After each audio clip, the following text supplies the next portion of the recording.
Bonjour, bonjour, bonsoir, c'est la dépend de l'heure à laquelle vous nous suivez et bienvenue dans votre forum Le Gène du Message. Vous êtes aux États-Unis, vous êtes au Canada, vous êtes en Australie, Kinshasa, là je vois le frère John Katz, États-Unis, là je vois le frère Oncle Christian et Danny Kazadi. Vous êtes nombreux en train de nous suivre. Nous vous aimons beaucoup, nous vous apprécions. Nous sommes à Pretoria, Afrique du Sud, avec le pasteur. Notre invité, le pasteur suisse Moussoy. Alors, comme nous l'avons promis, il est l'invité du Forum JM, pasteur de l'église Intem Message Tabernacle de Pretoria. Il est l'invité du Forum JM aujourd'hui. Nous allons parler avec lui sur le mariage d'un ministre et répondre aussi à plusieurs questions que vous nous avez envoyées liées à ces sujets. Il est notre invité, il est l'invité du Forum JM aujourd'hui. Nous disons d'abord bonjour à lui et bienvenue, pasteur suisse. Bonjour frère Cédric, que le Seigneur vous bénisse richement. Amen, que vous bénisse aussi. Comment vous allez? Non, Dieu fait grâce, ça va, tout va bien. Oui, nous croyons que c'est la première fois de vous recevoir sur notre plateau du Forum JM. Quelles sont vos impressions pour le Forum?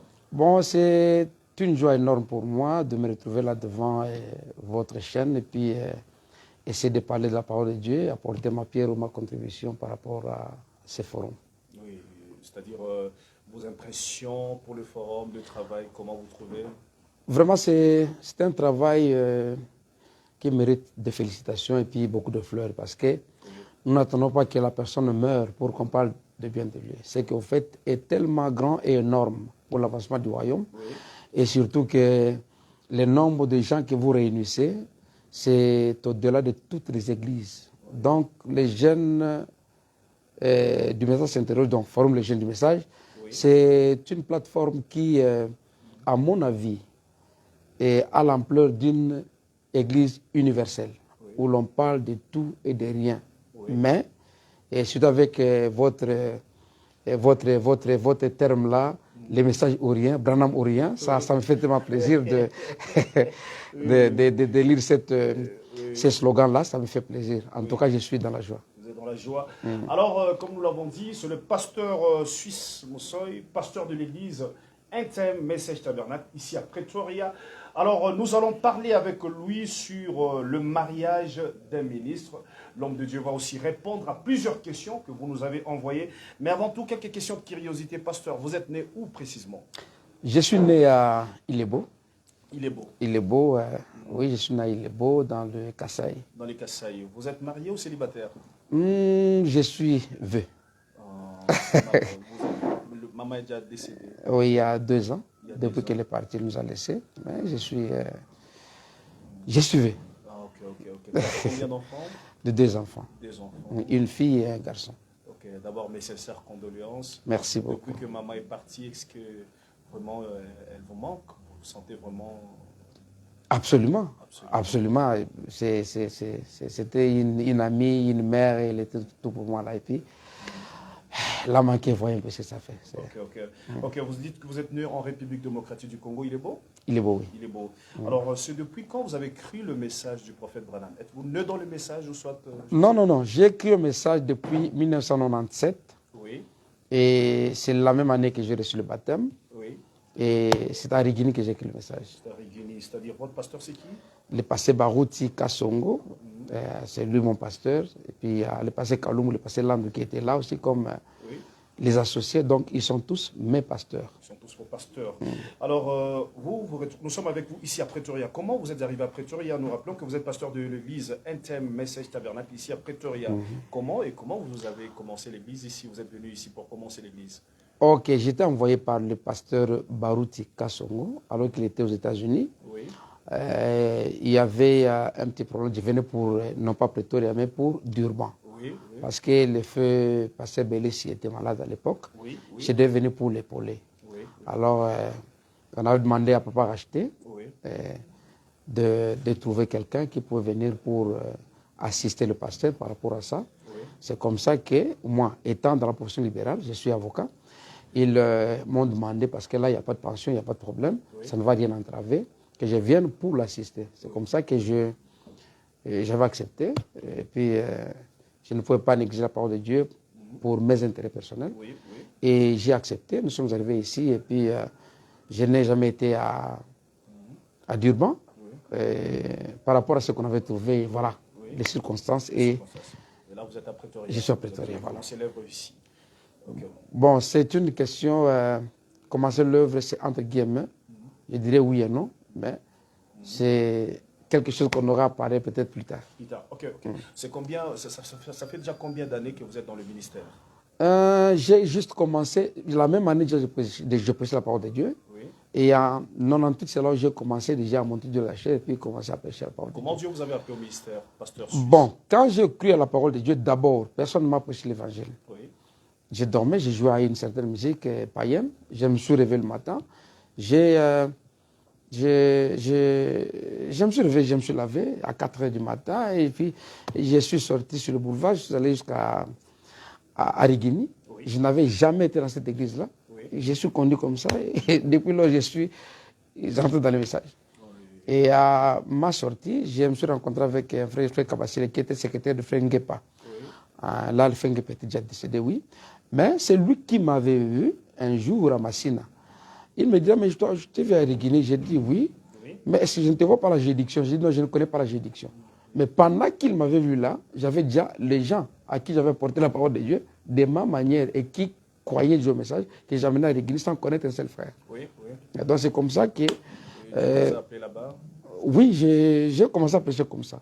Mais pour recevoir l'appel que Dieu me parle, c'était...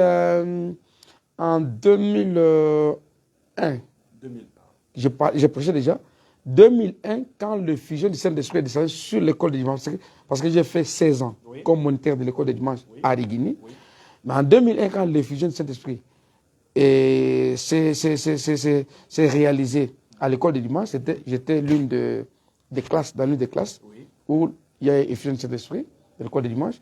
C'est alors qu'un jour, à 21h15, derrière l'église Cœur Immaculé de Marie de Massina, la voix m'a parlé. Là, j'ai écouté une voix me dire 10-27. Je me suis retourné pour voir quelle était la voix qui me parlait. J'étais curieux qu'il n'y avait personne. J'ai continué ma marche. Et cette voix encore a insisté 10-27. J'ai écrit. Je suis allé tout droit chez nous. J'ai quitté chez moi pour aller chez nous. C'était un samedi, je crois. J'étais tellement fatigué, j'ai le date et tout ça. Alors j'étais tellement fatigué, je devais aller chez nous pour chercher la nourriture. J'arrive là, je demande le Nouveau Testament de ma petite sœur, Nitriche, elle est en Angola. Elle me donne son Nouveau Testament, je vérifie, 10-27. Là, il est dit, c'était Matthieu. Quand j'ai tourné, on me dit Matthieu. On me dit, ce que je te dis à l'oreille, dis-le en plein jour. Ce que je dis dans les ténèbres, dis-le en plein jour. Ce que je dis à l'oreille, prêche-le sur le toit. Et 28, il est dit, ne crains pas celui qui peut détruire la chair.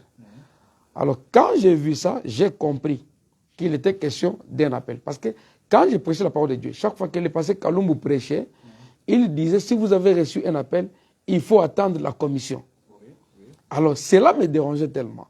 Et ce jour-là, quand la voix m'a parlé, je suis rentré voir le diacre Kwemi. Je lui ai dit, papa Kwemi, bon, voilà, j'étais à tel endroit, telle voix m'a parlé. Il me dit, mais ça, c'est un appel. C'est l'appel. J'avais compris, bon, je devais consulter les vies. Alors, quand je lui dis ça, il dit, là, il faut être prudent. Oui. Tu as un appel de Dieu, il faut vérifier cet appel. Oui. Je vais le dimanche à l'église, je vois le frère Lélo, François. Oui. Le frère Lélo, François, qui me dira, bon, voilà, voilà ce que je vis. Il me dit, non, cette voix m'a parlé en 1986. Oui. Pratiquement, ce qu'on t'a dit là, c'est ce qui m'avait été dit. Oui. Alors, comme on t'a dit ça, ne le dis à personne, même pas à un pasteur associé. Il faut le dire seulement au pasteur Barouti. Pourquoi? Parce que si tu disais à quelqu'un comme un diacre, le diacre saura que tu as un appel, il peut t'utiliser avant le temps de Dieu. Mais le pasteur, comme celui qui a la charge de l'église, il ne commettra pas cette église. Et cette erreur-là. Vous avez dit au pasteur? Je suis allé voir le pasteur, on m'a programmé pour entrer le voir. Et le pasteur m'a laissé à la porte, il m'a aidé pour que je voie le pasteur. Le pasteur Bampuena aussi, qui est à Kinkole. Il y a fait toute une panoplie de diacres qui sont actuellement pasteurs, qui m'avaient aidé. Mais à l'arrivée, quand je suis arrivé à la porte, je suis rentré, je ne suis pas entré. Je l'ai dit au pasteur Baout juste en 2013, je crois. Donc, c'est comme ça que les choses ont évolué. Et puis, Oui, c'est là que vous avez reçu l'appel. Et puis pour la commission, je devais attendre une année après. C'était la même date, mais cette fois-là, à 3h15, 3h10. Okay. J'étais avec le frère Roger, Roger qui est aux États-Unis, que je salue aussi, le frère Roger Nkami. Une fois me parle, je me réveille, c'était cette fois-là, Jean, je crois, 10, Jean, oui. Bon, là où il est dit, comme le Père m'a envoyé, moi aussi je vous envoie. Allez patrouiller mon tutoir. Quand la voix m'a dit ça, j'ai écrit les passages bibliques, j'ai écrit l'heure. Je l'ai réveillé le matin pour lui dire, voilà ce qui m'a été dit. Après la prière, j'ai compris. Je vais à l'église, le passé Kalombo toujours, qui insiste, qui dit la même chose. Et j'ai compris que c'était là. Non, là c'était la commission. C'était la commission. J'ai compris qui suis-je dans le ministère par rapport à ça. Parce qu'il y avait insistance, quand vous avez un appel, il faut savoir quel est le rôle que vous jouez. Alors, quel est le rôle que vous jouez, vous? C'est l'apostolat, j'ai compris que c'est l'apostolat. Ok, merci. Alors, vous êtes nombreux entre de nous suivre. Nous rappelons que c'est le pasteur suisse Moussoui, pasteur de l'église Intime Message Tabernacle, ici à Pretoria. Alors, nous allons parler avec lui aujourd'hui sur le mariage d'un ministre. C'est-à-dire plusieurs questions que vous nous avez envoyées. Est-ce qu'un ministre peut épouser une femme déjà touchée? Plusieurs questions sur le mariage d'un ministre. Mais avant tout, nous commençons déjà, pasteur suisse. Êtes-vous prêt de parler avec nous sur ce sujet et surtout de répondre à nos questions avec William Marion Branham à l'appui? Je suis très disposé pour le faire. William Branham et la Bible. Et la Bible. Exact. Ok, pas de problème. Alors, nous voulons d'abord, nous commençons par ici. Le mariage, c'est quoi, pasteur suisse? Bon, le mariage, c'est une union d'abord entre deux personnes, oui, des sexes opposés. Oui. Les gens peuvent définir ça de leur manière, oui, parce que là, il y a l'amalgame, il y a homme et homme, oui, femme et femme. Oui. Mais nous, les chrétiens, nous savons que le mariage, c'est une union entre deux personnes de sexe opposés, oui, oui, qui s'engagent, qui se mettent ensemble pour former un foyer. Oui. En droit, comme dans la parole de Dieu, c'est ça la définition. Mais pour le frère Branham, pour être strict, oui, oui, pour lui, le mariage, c'est le vœu secret. Quand un homme promet à une femme que je vais te prendre en mariage et que la femme accepte, pour les frères Branham, ils sont mariés devant Dieu. Ils sont mariés devant Dieu. Alors nous continuons. Quelle est l'importance du mariage dans la vie d'un ministre, pasteur suisse? Oui, l'important c'est que le mariage rend la vie stable. Pour un ministre? Pour un ministre. Pourquoi? Et Dieu, quand il dit par exemple, pas par exemple, mais il dit, celui qui trouve une femme trouve le bonheur. Oui. Vous allez au travail, il a donné maintes et une fois des exemples par rapport à un prédicateur qui est fatigué, qui va au champ, tout ça, qui rentre et qui trouve une consolation auprès de sa femme. Oui. Donc, si vous avez une femme au foyer, une femme, oui, qui vous accompagne dans l'œuvre de Dieu, oui, d'ailleurs, c'est une grâce, ça vous allège la tâche. Oui. Ça vous allège la tâche sur beaucoup de points et puis ça vous donne la considération. Parce qu'il y a de ces problèmes que vous ne pouvez pas affronter tant que vous êtes célibataire. Vous pouvez le faire en tant que ministre avec les Écritures. Mais affronter comment? Les gens se disent des fois, mais la personne que je vais approcher n'est pas mariée, elle est célibataire. Comment est-ce que je vais lui apporter mes problèmes? Peut-être qu'il va voir un peu cette honte-là. Il y a une certaine limite. Oui. Mais quand la personne est mariée, ça donne l'ouverture à toutes les tendances. Célibataire comme marié, oui, il y a facilité de voir le passé pour que les sujets soient abordés. Voilà un peu pour moi la place ou l'importance du mariage dans la vie d'un ministre. C'est dans ce sens-là. C'est un peu ça. Est-ce que tout ministre est dans l'obligation de se marier avant de prêcher? Cette question-là, c'est une question que l'on veut amener dans la parole de Dieu, mais qui n'a pas son fondement. Nous, chrétiens, croyants de la parole de Dieu, dont les chrétiens en général, oui, nous avons pour père l'apôtre Paul. C'est lui qui nous a porté l'évangile. Il était marié à qui? Paul n'était pas marié. Paul n'était pas marié, mais il nous a porté l'évangile. Le frère Branham a commencé son ministère à 17 ans déjà, tout ça, il faisait le travail. Il était marié à qui à cet âge-là? Donc, ce sont des histoires que les gens veulent fomenter dans le seul intérêt égoïste d'étouffer les ministères brillants qui viennent, les jeunes ministres qui viennent, alors que Dieu dit que le champ est vaste, il y a peu d'ouvriers, mais eux viennent pour étouffer ces gens-là. Ils nous amènent comme argument le mariage. Non, non. Se marier n'est pas une obligation pour commencer le ministère. D'ailleurs, on n'est pas marié, mais on est avec le ministère. Il est à l'intérieur de soi. Il est à l'intérieur de soi. Ok, une sous-question qui me vient à l'esprit. Est-ce que un ministre, c'est-à-dire un prédicateur non marié, célibataire, est-ce que peut-il consacrer le mariage? Cette question-là, c'est une question qui demande trop de sagesse. Oui. Je me souviens, le pasteur Kaloumou, l'ancien, dans une réunion de ministres, Oui, oui. on lui a posé cette question. Moi, j'aime beaucoup la manière sage de répondre de nos vieux, de nos anciens. Je les aime tellement parce que je me dis, si ces vieux-là ne sont pas dans le message, je ne sais pas, est-ce qu'on aura l'esquelette du message? Oui. Voilà ce qu'il avait donné comme réponse. On lui pose la question, est-ce qu'un jeune ministre non marié célibataire peut consacrer le mariage? Oui. Il répond comme ceci. Est-ce qu'un jeune ministre peut baptiser? La réaction de la salle était positive. Donc, on peut baptiser. Le frère Branham en est le modèle. Il pose maintenant la question, entre le mariage et le salut, qu'est-ce qui vient en premier? Nous acceptons que ce qui est très important soit fait par un célibataire. Donc, un célibataire me baptise, je suis content. Un célibataire consacre le mariage, ça devient un problème. Il n'y a pas une écriture qui dit qu'un célibataire ne peut pas consacrer le mariage. Alors là où Dieu s'était, que la sagesse nous conduise. Moi, je pense que le sage, c'est qu'ils ont donné le vieux comme vétéran de la parole de Dieu. Je pense que c'est ça à adopter. Parce qu'il n'y a aucune écriture qui interdit à un célibataire de consacrer un mariage. Il n'y a pas une citation. Il n'y a pas une citation. Qu'un célibataire Je n'ai jamais lu. ne devrait pas consacrer le mariage, il devrait d'abord se marier. Il n'y a pas une citation comme ça. Je n'ai jamais lu ça. Ça vient d'où? Ça vient d'où? S'il faut l'appeler, c'est le théâtre. Ce sont les démonstrations de théologie qu'on amène dans le message. On veut nous démontrer les histoires pour montrer combien grands nous sommes dans la connaissance et tout ça, alors que nous marchons en dehors des Écritures. Nous ne sommes pas catholiques, mais ils le font. Ce mariage-là qu'ils consacrent est reconnu. Peut-être, disons qu'il n'a pas encore l'expérience, il ne connaît pas encore rien sur le mariage, lui-même n'est pas marié et tout. Il n'a pas l'expérience, il ne peut pas toucher le domaine du mariage. Peut-être ça pourrait être ça. Oui, frère Cédric, Oui. Les gens qui vous ont donné, qui ont de l'expérience, tous ceux-là qui parlent de ça, ils vous ont présenté comme d'écriture. Parce que vous dites Branham ou rien. Oui. Alors quand ils défendent ça, c'est avec quoi?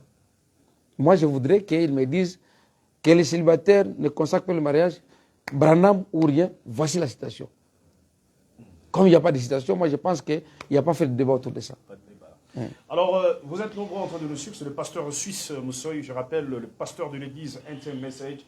Ici à Pretoria, nous parlons avec lui sur le mariage d'un ministre.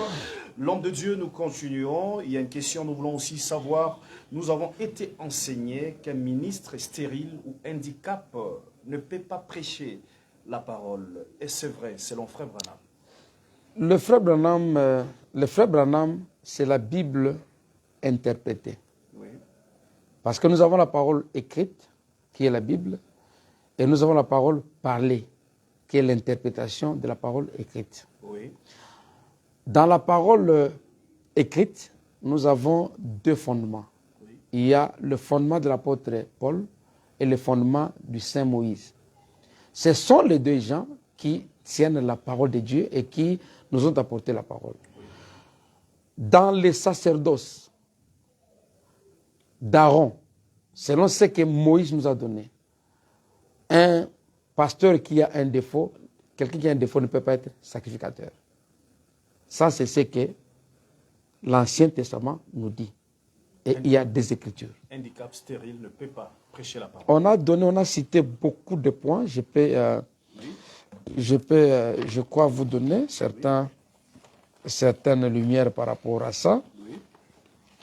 Je crois avoir énuméré certains points. Oui. Si vous prenez Lévitique, je prends sur mon téléphone ici. Oui. J'enlève Lévitique. Lévitique, combien? Lévitique 21. Oui. Il est dit. Oui. Un prédicateur handicap stérile ne peut pas prêcher la parole. Je voudrais avoir la précision sur le passage que je vais lire. Oui. Voilà. Je commence au verset 17. Verset 17. Ok, 17 jusqu'au verset 23, ça va jusqu'à 24, mais je vais lire la parole de Dieu. Oui. Je crois que le frère Branham a pour appui la Bible. Oui. J'ai lu le verset 17. Oui. La parole dit ceci. Parle Aaron et dit à tout homme de ta race et parmi les descendants Oui. qui aura un défaut corporel ne s'approchera point pour offrir l'aliment de son Dieu. Tout homme qui aura un défaut corporel ne pourra s'approcher.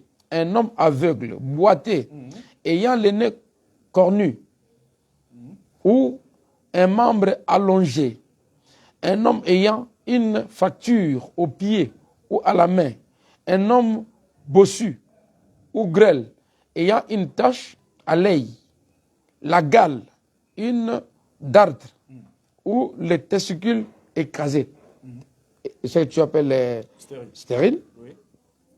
Tout homme de la race sacrificateur Aaron, qui aura un défaut corporel, ne s'approchera point pour offrir à l'Éternel le sacrifice consumé par le feu. Il a un défaut corporel, il ne s'approchera point pour offrir l'aliment de son Dieu. Ça, c'est la Bible. C'est la Bible. Avec Aaron. La confusion nous vient parce que nous avons des sacerdoces, mais quand nous évoluons, nous avons tendance à nous approcher sur un seul point, les sacerdoces d'Aaron. Il y a les sacerdoces d'Aaron et ceux de Jésus-Christ. Jésus-Christ, dans notre temps ici, il a parlé d'un homme qui est un bossu, par exemple, et qui a une tache à l'œil, tout ça, les cataractes, des histoires. L'apôtre Paul était bossu. Il était sacrificateur. Mais non pas selon l'ordre d'Aaron, mais selon l'ordre de Jésus-Christ. Il a servi Dieu. Nous portons des lunettes parce que nous avons le bon des yeux. C'est qu'on a des défauts, mais nous servons l'Éternel. Il y a beaucoup de pasteurs qui boitillent. Ils servent l'Éternel. Donc si on ne fait pas la différence entre les deux sacerdoces, on aura tendance à évoluer comme les Juifs alors que nous ne sommes pas Juifs. Je ne sais pas si vous me comprenez. Oui. Ici, nous sommes au temps de Jésus-Christ. Oui. Il y a l'expiation qui s'est produite. Quand l'expiation s'est produite, ça c'est né. Jésus a permis à ce que les gens ayant ces défauts-là servent l'Éternel. À l'exemple de l'apôtre Paul, qui était bossu, mais qui a servi Dieu.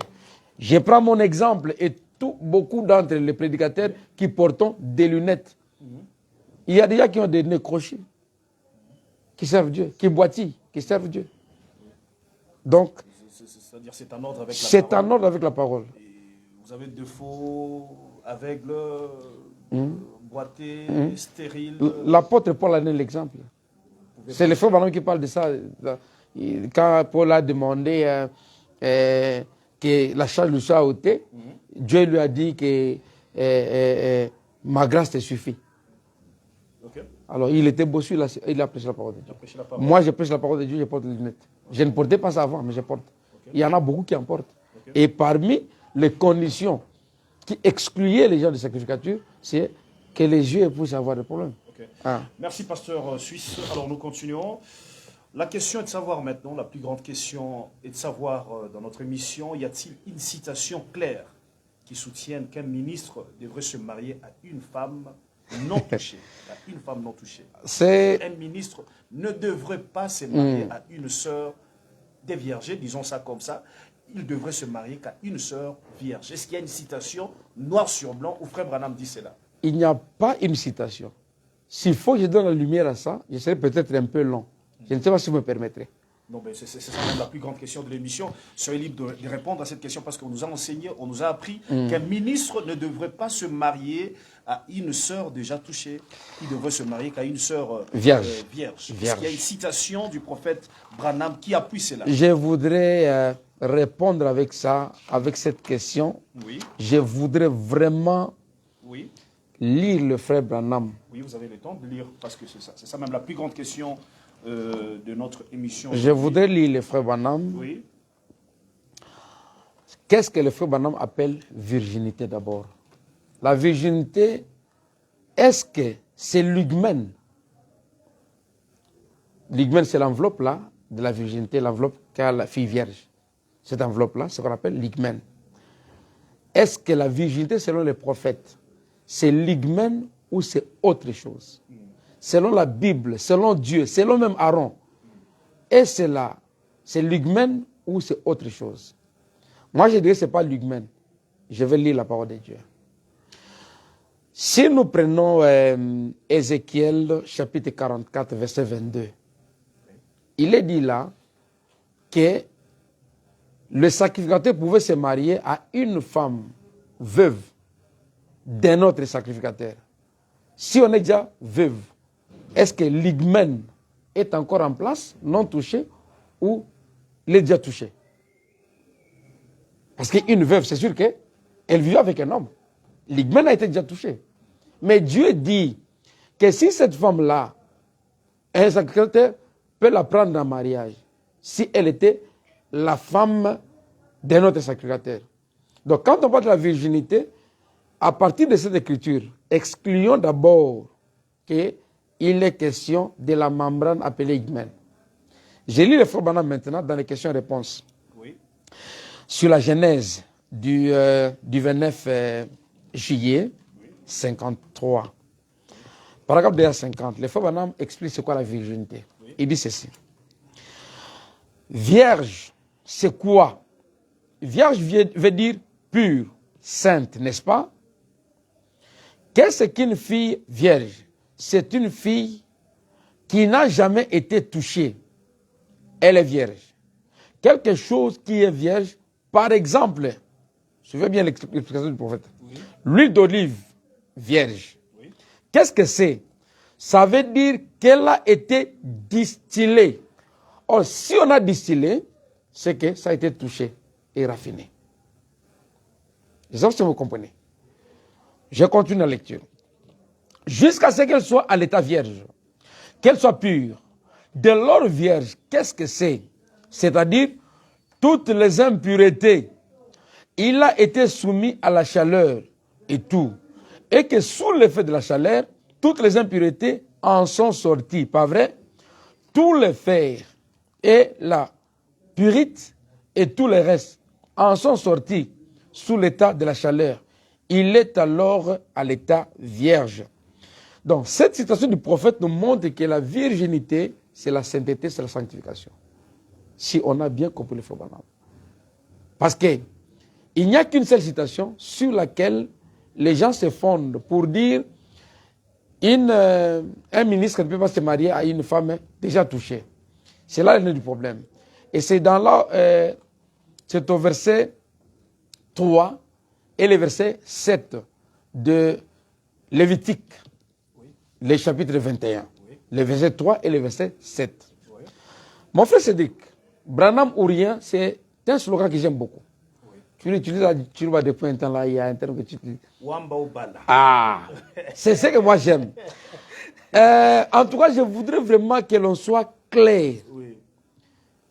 Ne faisons pas de nos pensées une doctrine ou la parole de Dieu. Oui. Vraiment que l'on laisse la parole s'exprimer elle-même. Oui. Et le frère Branham dans cette situation ici a fait ce qu'on appelle en droit l'interprétation téléologique, dont le texte s'interprète lui-même. Lui-même a posé les bases, lui-même l'a interprété. Mais quand les gens lisent, ils ont tendance à sauter ce que le frère Branham a dit.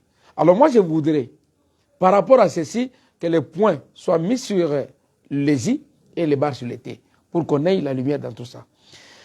Le frère Branham, le sujet sur la virginité elle-même. Quand on parle du message, il y a trois principes qu'on doit respecter. Nous ne devons pas mal interpréter, nous ne devons pas disloquer, nous ne devons pas mal placer la parole.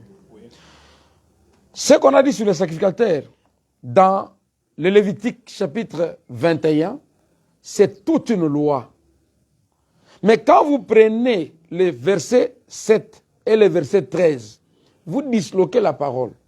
Il faut prendre la parole de Dieu telle que Dieu l'a donnée, qu'elle soit complète et entière, pour que l'expression que vous donnez soit correcte et claire. Mais si vous triez, vous disloquez la parole, et là vous irez placer, je dirais que vous avez mal placé. Quand on est là sur le sacrificateur, prenez la loi entière et appliquez-la comme telle. Alors ici, dans les questions-réponses, le frère Branham du 23 août 64. Oui. Dans le COD, c'est la page, la question numéro 162. Paragraphe 245, les frères ont dit ceci. Tout homme ou toute femme qui ajoute quoi que ce soit à ce que j'ai dit, ne croit pas ce que j'ai dit. Ça, c'est un refrain qui peut servir à tous les prédicateurs d'être corrects vis-à-vis d'eux-mêmes et vis-à-vis de la parole de Dieu. Tout celui qui ajoute, qui ne dit pas ce que Branham a dit, ne croit pas ce que Branham a dit. Donc, nous devons nous dire exactement ce que le frère Branham a dit. Il y a trop des illusions, mais je voudrais être un peu bref. Oui. Je prends du temps, bien sûr, mais oui, c'est une question qui demande, les gens parlent beaucoup, et puis ça demande beaucoup de lumière pour que l'opinion des gens soit fixée. Oui. Dans les mystères de... les mystères... Christ et les mystères de Dieu révélés plutôt, du 28 août 63, le frère Branham dit ceci, paragraphe 221. Oui. Certaines personnes en proie des illusions vont sombrer dans la folie. Eh bien, ça nous savons, c'est faux. C'est le diable qui essaye de limiter la chose véritable.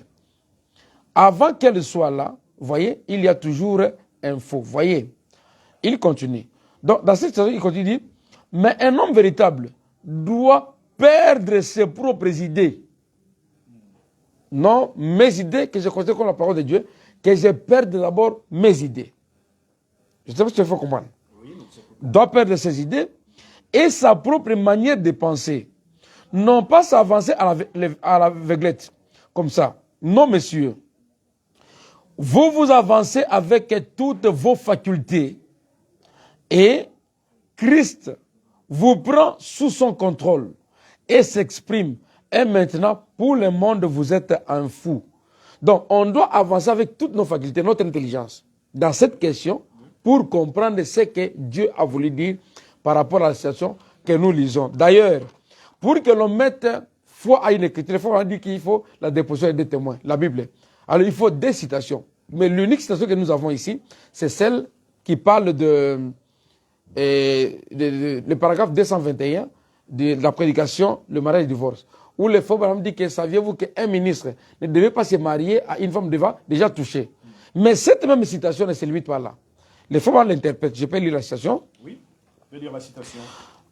Paragraphe 221, mariage et divorce. Oui. Le frère Branham dit ceci. Aucun ministre de l'Évangile ne peut épouser une veuve. Saviez-vous ça? Voulez-vous le lire? Très bien. Prenez Lévitique 21, 7 et Ézéchiel 44, 22.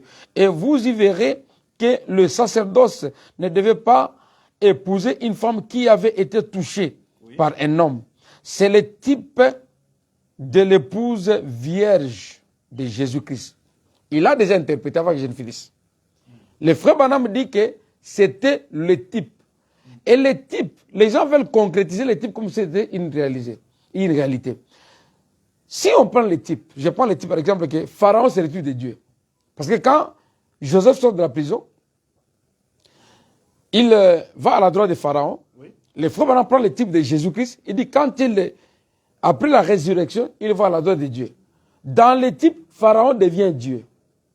Samson qui est tombé avec ses tresses, qui représente cet âge de l'église, il est le type de Jésus. Mais Jésus n'est pas tombé.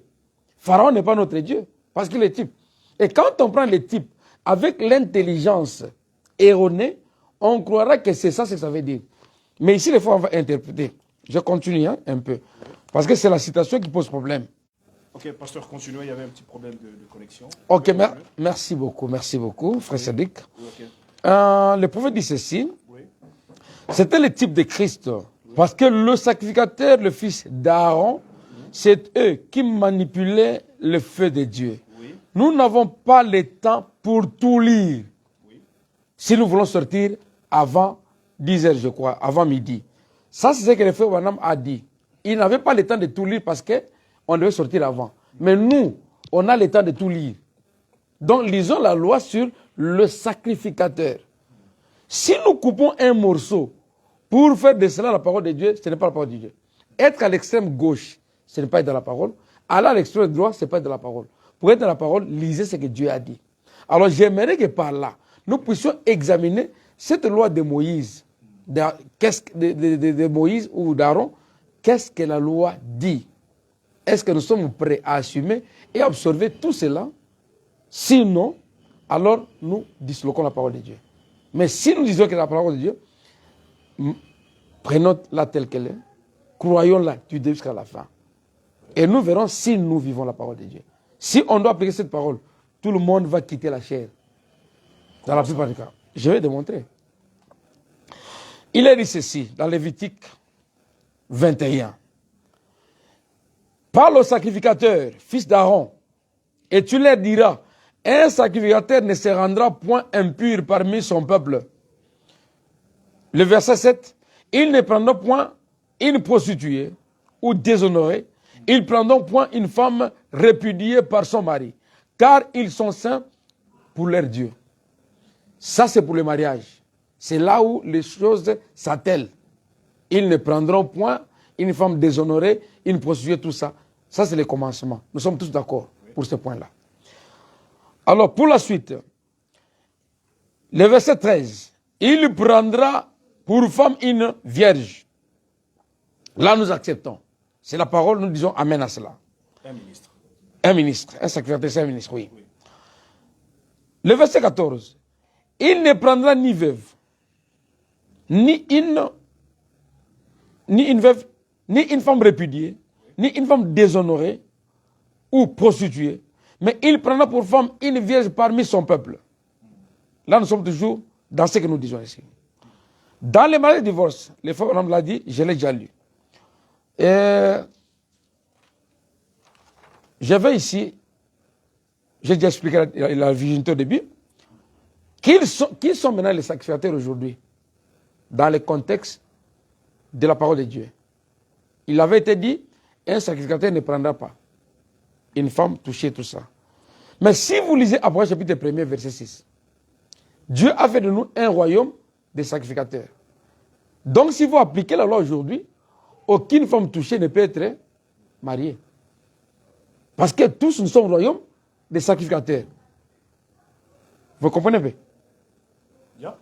Dans le Nouveau Testament, Dieu a fait de nous un royaume de sacrificateurs. Apocalypse chapitre 1er, verset 6. Et Apocalypse chapitre 19, verset aussi 6. Les deux passages disent que Dieu a fait de nous un royaume des sacrificateurs. Si on prend la loi maintenant d'Aaron pour l'appliquer aujourd'hui, ça veut dire qu'en tant que sacrificateur, tous, on doit se marier à deux femmes vierges. Donc les femmes déjà touchées n'ont pas droit au mariage. C'est ça l'écriture. Littéralement. Alors, je continue pour donner la lumière.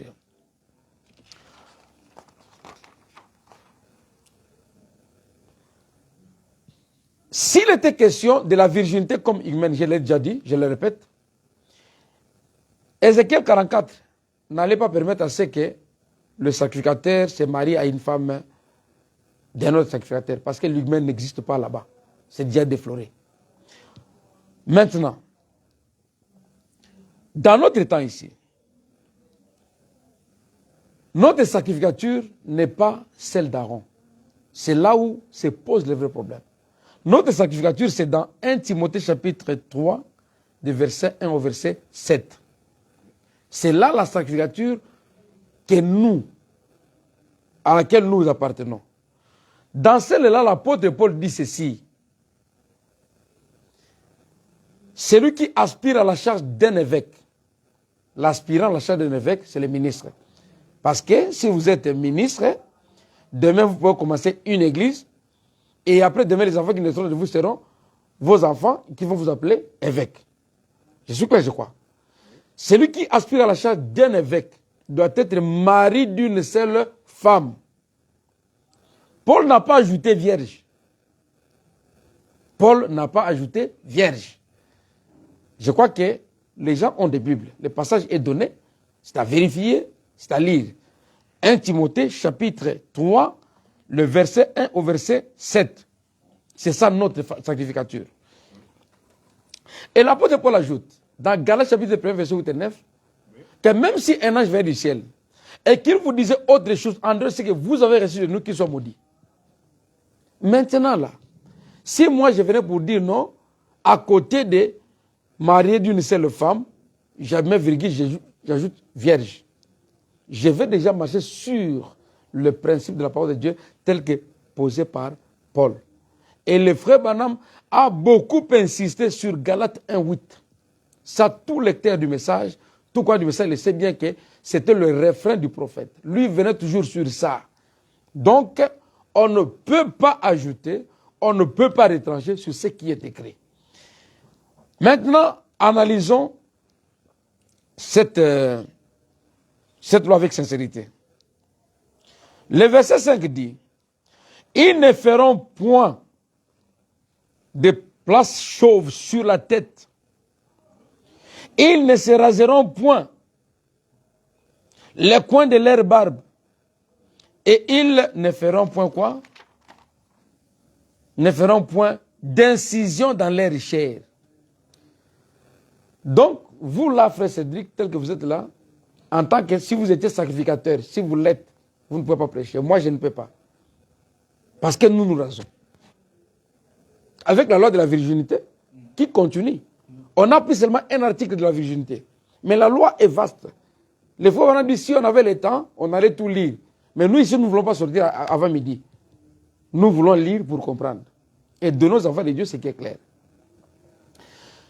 Si vous vous rasez, après vous mettez l'alcool, je pense.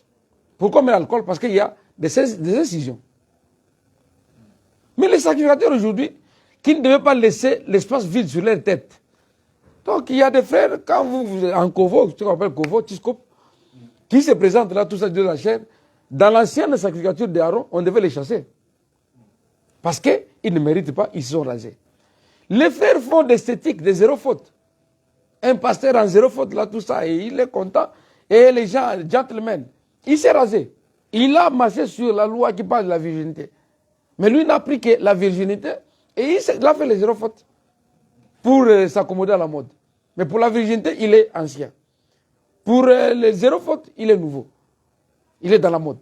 Voyez un peu ça. C'est ça ce qui blesse. Alors je continue. Oui, vous avez le temps. Continuez. La matière est abondante dans cette histoire. Oui. Au verset 7, ils ne prendront pas une femme prostituée, ça j'ai déjà lu.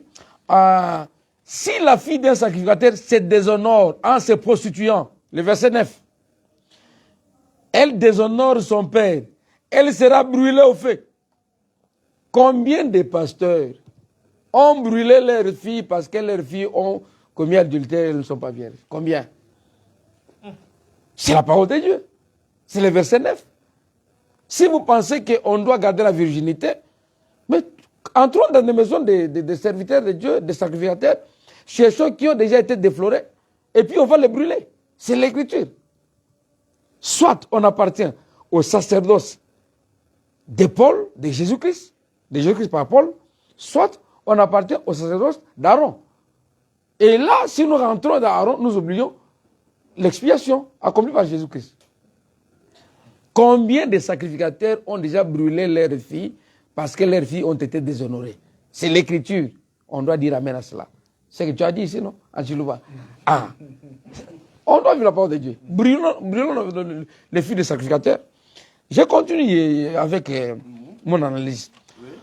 Les sacrificateurs ayant la supériorité sur les frères, sur ses frères, oindules d'onction, consacrés, revêtus de vêtements sacrés, tout ça, ne découvrira point sa tête.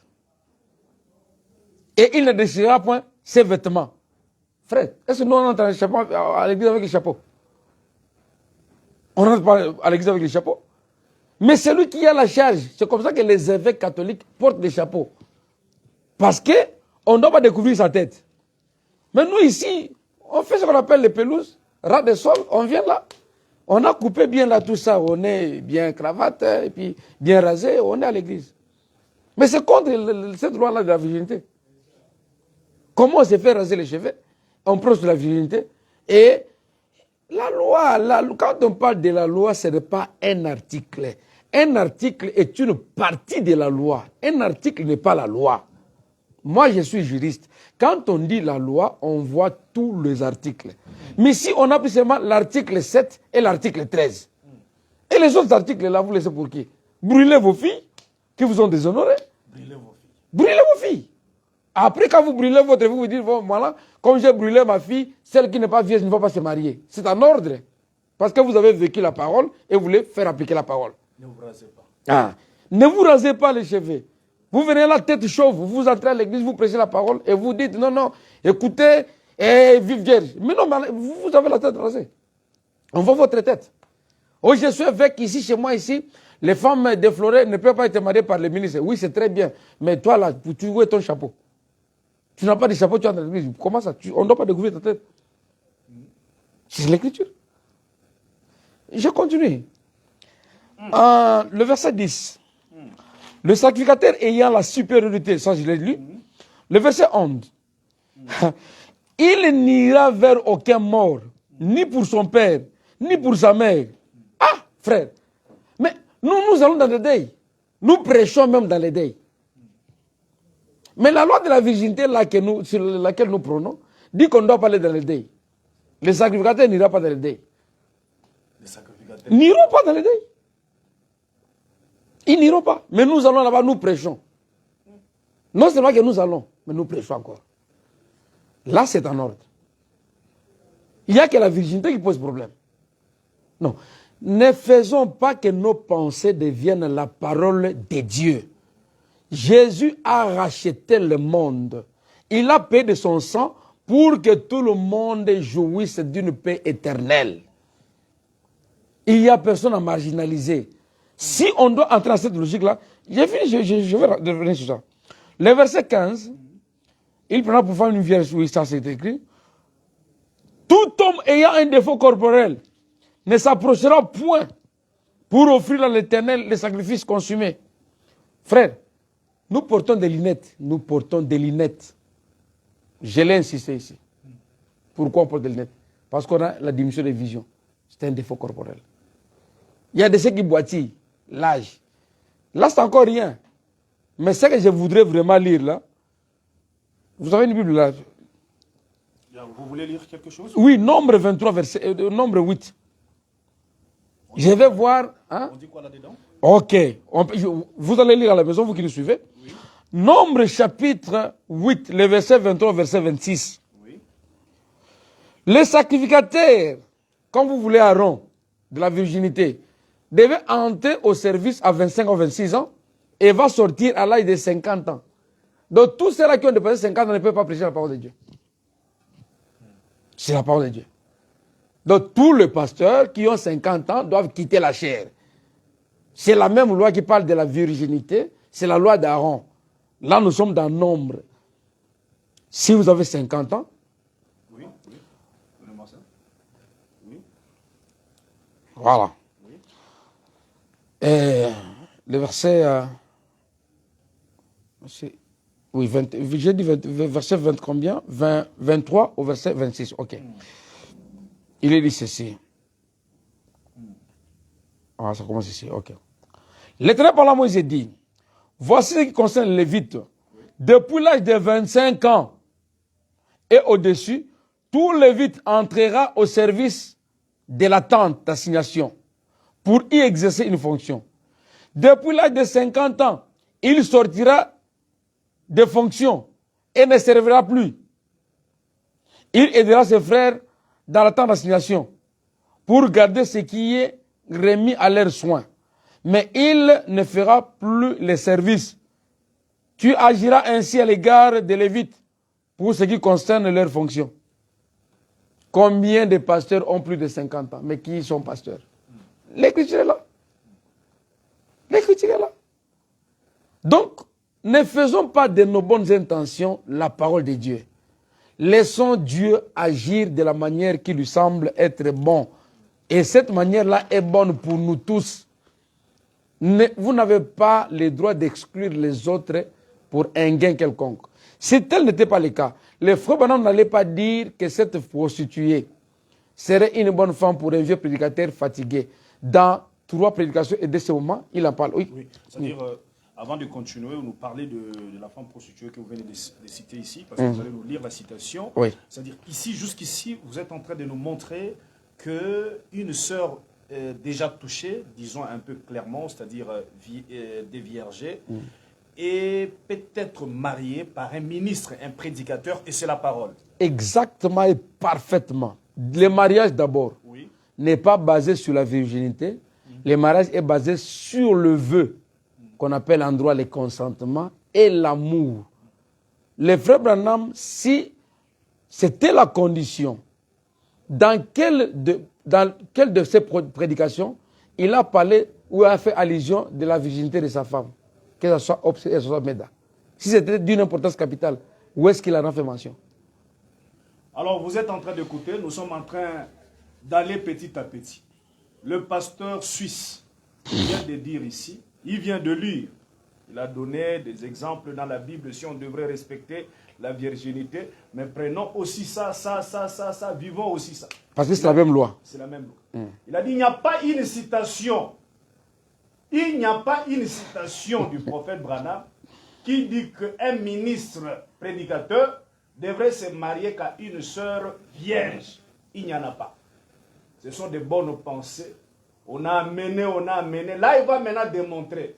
Il veut maintenant nous donner des citations du prophète qui affirme que tel s'est marié, un ministre s'est marié à une sœur, disons un peu comme ça, des vierges qui étaient déjà touchées. Alors là, il va nous les donner. Nous, c'est Branham Mourien, pasteur. C'est Branham Mourien. Donnez-nous alors les citations où frère Branham a permis qu'un ministre puisse se marier à une sœur déjà touchée, disons un peu ça clairement, des vierges. Vous avez donné un très bon exemple quand vous avez dit un ministre se marie à une fille déjà déviergée. Mais un prophète, le prophète Osée, et le prophète, il y a Osée qui là, Esdras, c'est la Bible. Dieu a envoyé ces gens-là, dans cette sacrificature-là, chez des prostituées. Dieu, l'auteur de la parole, celui qui donne les saluts, envoie Osée chez une prostituée. Mais je reviens sur le frère Branham. Jusqu'ici, d'abord, vous dites que ce sont des bonnes pensées. Bien tout sûr. ce qu'on a écouté depuis tous ces temps. Frère, n'allez pas là-bas. Toi, tu es un ministre. Tu ne peux pas te marier à une sœur déjà touchée. Tu ne peux pas aller là-bas. Ce sont des bonnes pensées. Ces bonnes pensées, ils ont pris une portion de la loi. Et le frère Branham dit que vous ne devez pas disloquer la parole. Si vous prenez le verset 7 et le verset 13, prenez le verset 1 et le verset 24. Il y a 24 articles. Vous prenez deux articles. C'est pas normal. Il y a tout ce temps ici, ce n'était pas la parole, c'était des bonnes pensées. Ce sont des bonnes pensées. Moi, je l'ai démontré par la parole de Dieu. Qu'ils viennent me dire le contraire. Alors, donnez-nous alors des citations où frère Branham est en train d'autoriser un ministre de se marier à une sœur déjà touchée. Nous, c'est Branham Mourien. Le frère Branham dit ceci. Dans et dès ce moment, j'ai 3 prédications et dès ce moment ici, j'ai 3 prédications. Oui. Mais dans les 3 prédications, curieusement, il parle au moins de filles qu'il a trouvées dans les trottoirs, dans la rue et qui seraient de bonnes femmes pour des prédicateurs. Oui. Je suis dans et dès ce moment du 20 mai 61. Paragraphe. J'ai mis sur l'internet et 28 et 29. Yeah, okay. Il parle de la fille d'une mauvaise vie et il dit qu'elle serait une bonne femme, un petit joyau, une petite chérie pour un jeune ministre. Et il ajoute, comme vous le savez, tous, ministre ou pas, rien ne peut vous consoler mieux qu'une femme tendre et une bonne femme. Les frères Branham, qui parlent d'une femme prostituée, une femme de mauvaise vie, mais qui finit par conclure que rien ne peut nous consoler mieux, que vous soyez ministre ou pas, qu'une femme tendre. Donc les frères Branham, au lieu de parler de la virginité, ils parlent de la tendresse et de l'accueil, de bonne manière. La deuxième citation, parce qu'on dit, on ne peut pas fonder une doctrine sur une citation. Mais c'est pour ça qu'on vient de dire ici, bien que mal interprété, le frère Branham a dit là-bas que si on avait le temps, on allait tout lire. Et depuis tous ces temps qu'ils ont lu ça, ils n'ont jamais eu le temps de continuer avec Lévitique 21. Oui. Jusqu'aujourd'hui, ils n'ont pas le temps de lire ça. Mais nous, on a eu le temps de lire. Je prends encore avoir soif de vie. Avoir soif de vie. Péché en 1960, le 4 mai, non, le 4 mars. Paragraphe 123 et 131. Dans d'autres versions, c'est le paragraphe 126. Oui. Il est allé dans une boîte, pas dans une boîte, mais quelque part dans une buvette où il y avait des danseuses. Frère Branham. Avec les gens, il voulait se retirer, il voyait les gens comment ils dansaient. Mais quand il s'est approché, parce qu'on l'avait convaincu quand même de s'approcher, il a trouvé une fille d'à peu près 20 ans. Le frère Branham dit, quelle serait l'idole d'un homme? Peut-être d'un bon prédicateur.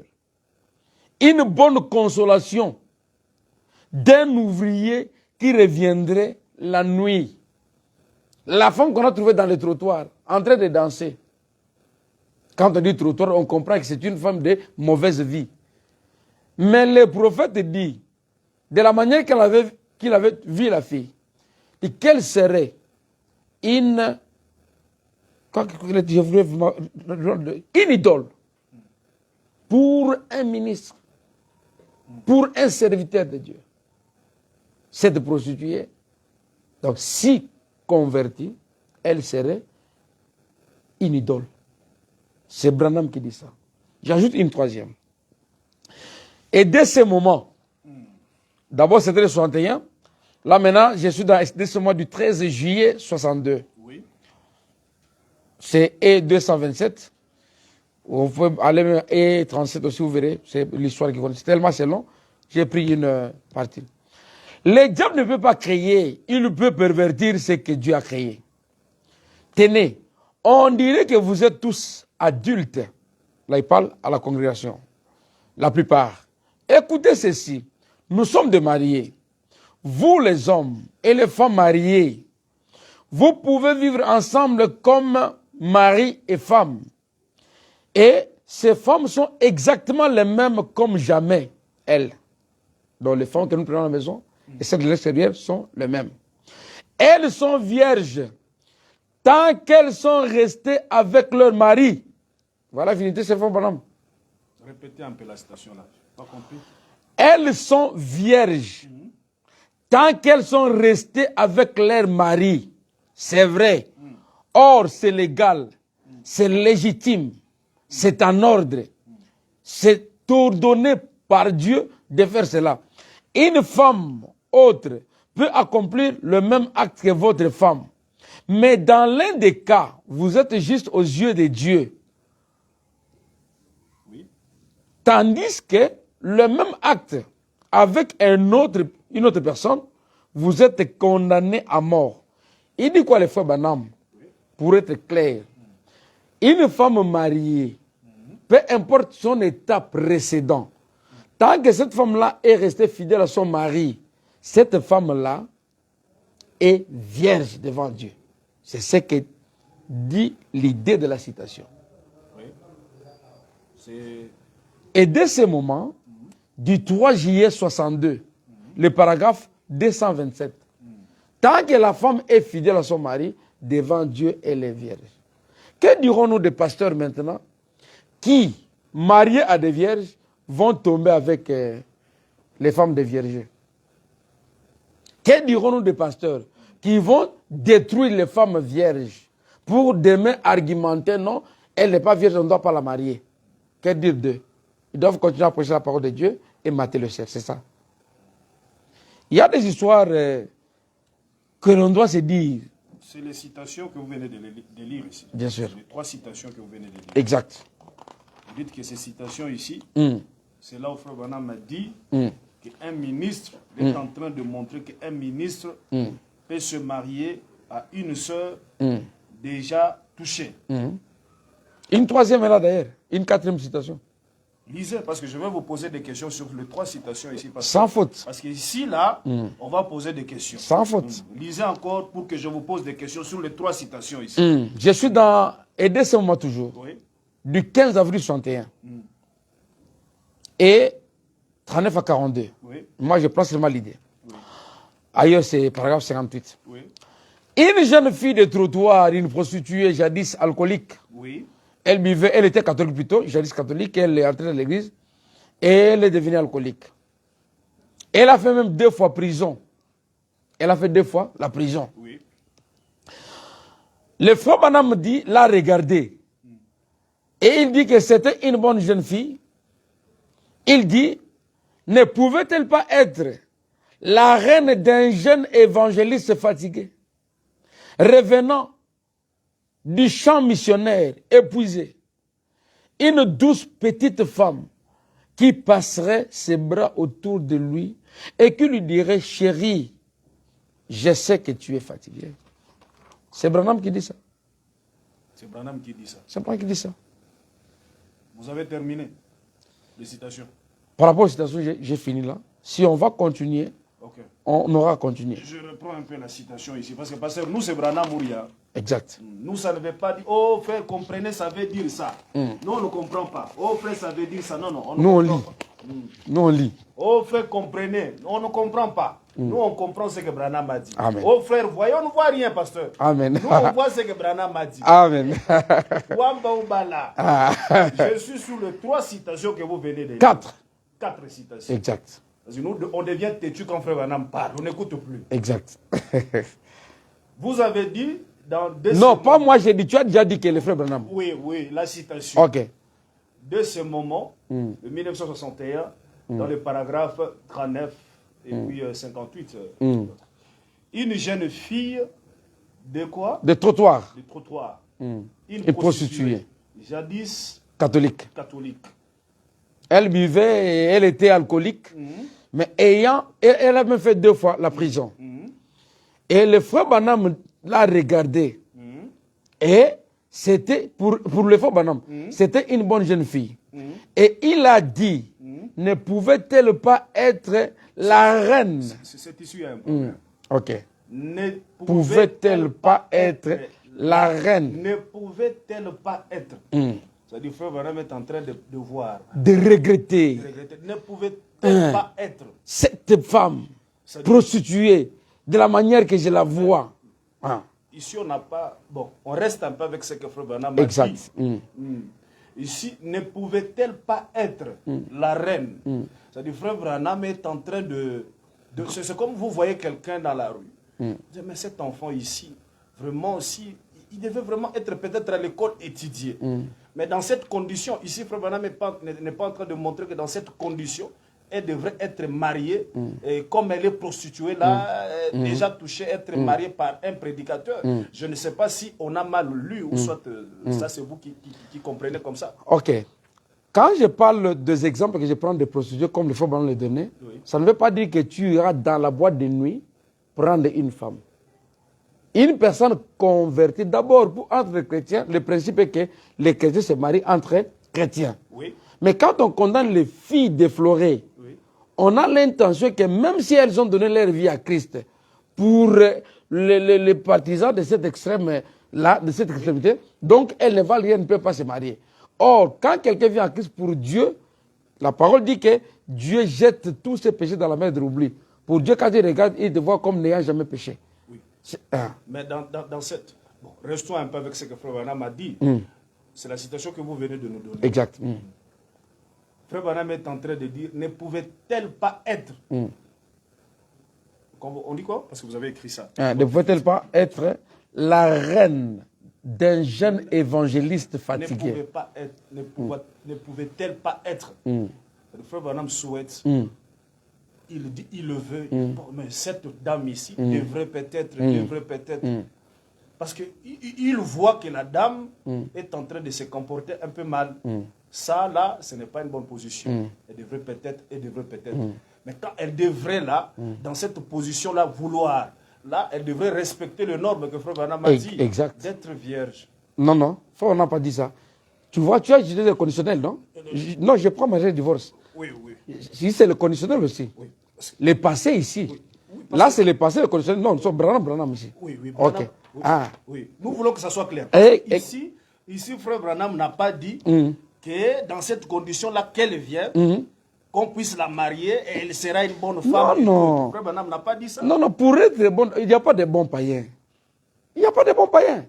Si la personne est païenne, elle est païenne. Il n'y a pas de bons païens.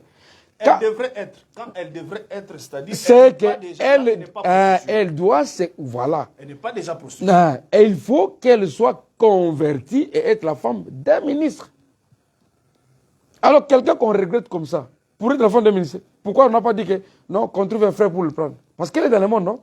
Si on dit elle devrait, donc, si jamais elle donnait sa vie à Christ, elle serait une bonne femme. C'est le conditionnel. C'est pas que le frère Branham dit qu'il va aller prendre une prostituée. Non, non, non. Pas dans le monde. Mais quand on parle de femmes dans le message, on accule les sœurs, non pas qui sont à l'extérieur, mais les sœurs qui sont dans le message, mais qui, avant de croire la parole de Dieu, ont déjà été touchées. Pasteur, nous c'est Branham. Oui, vas-y mon frère. Nous, frère, comprenons, on ne comprend pas. Il n'y a pas à comprendre. Ici, là, on veut comprendre ce que frère Branham a dit. Exact. J'ai vu le pasteur suisse dans le boîte de nuit. Il me dit, ah mais, le frère pasteur suisse, disons, le frère suisse, il devrait peut-être être un bon prédicateur, prêcher la parole. Mais regardez ce qu'il est en train de faire. C'est-à-dire, frère Branham, pour lui, n'a pas vu cette dame là-bas. Et il lui a vu quelque part être marié par un prédicateur. Voilà. C'est ça, n'est-ce pas? Exactement. C'est-à-dire, déjà dans cette condition-là, la femme est vierge. Non, là tu ajoutes. Est-ce que dans le trottoir, il y a des femmes vierges? Je ne sais Est-ce qu'il peut y avoir des prostituées vierges? Parce que son regret, c'est sur une prostituée. La prostituée a abîmé sa vie, a détruit sa vie. Exact. Ce qui n'est pas la parole. Le frère Branham regrette. Exact. Il dit que mais si elle n'avait pas fait... Non. Là, tu ajoutes. On n'ajoute pas. Là, tu ajoutes. Non, on n'ajoute pas. Pasteur, ici, on ne comprend pas. C'est toi on veut comprendre ce que Branham a dit. Exact. Moi, je suis dans la logique scripturaire. Oui. On veut comprendre ce que Branham a dit. Exact. Ici, il y a un problème. Exact. Vas-y, moi, je suis là. On est avec Branham ou rien. Frère Branham, il regarde, vous avez dit, ne pouvait-elle pas être la femme d'un ministre et tout. Frère Branham a voulu que la femme là soit peut-être, si elle n'était pas dans ça, elle allait peut-être être. Maintenant, dire que elle vient pour se convertir, être la femme d'un ministre, Frère Branham n'a pas dit ça. Non, les souhaits. Le souhait là, il voulait que ce soit comme ça. Mais ce n'est pas comme ça. Malheureusement, ce n'est pas comme ça. La femme se trouve déjà prostituée. Exactement. Oui. C'est le même souhait que nous avons quand quelqu'un regrette sa vie. D'ailleurs, j'ai lu une citation ici que vous avez peut-être oubliée. Là où il est dit que tant qu'elle sera fidèle à son mari, elle est considérée comme vierge.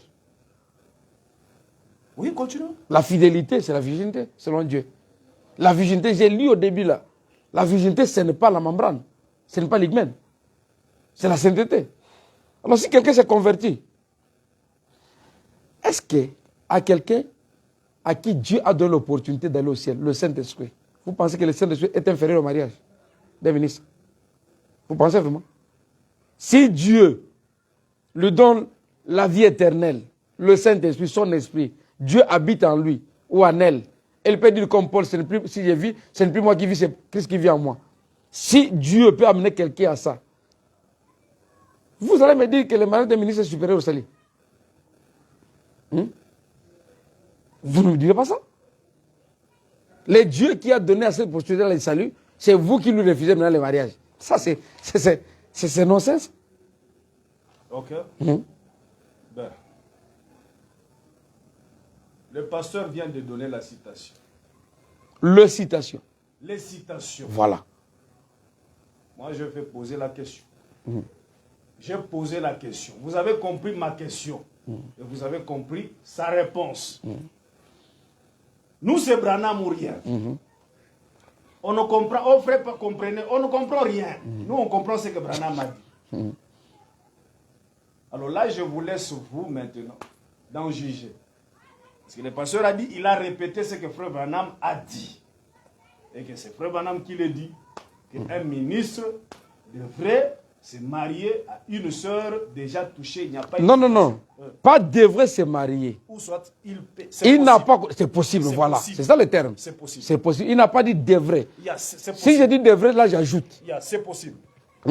C'est possible. C'est possible, oui. C'est possible pour un ministre de se marier Exact. à une sœur. Parce qu'il a regretté des prostituées, il a regretté les prostituées. Ok, on passe. On passe. Vous avez lu 4 citations. Alors, les enfants de Dieu vont... Alors, par rapport à ce que vous avez dit là, Oui. le conditionnel, même la citation ici qui prône, moi j'ai au moins lu 4.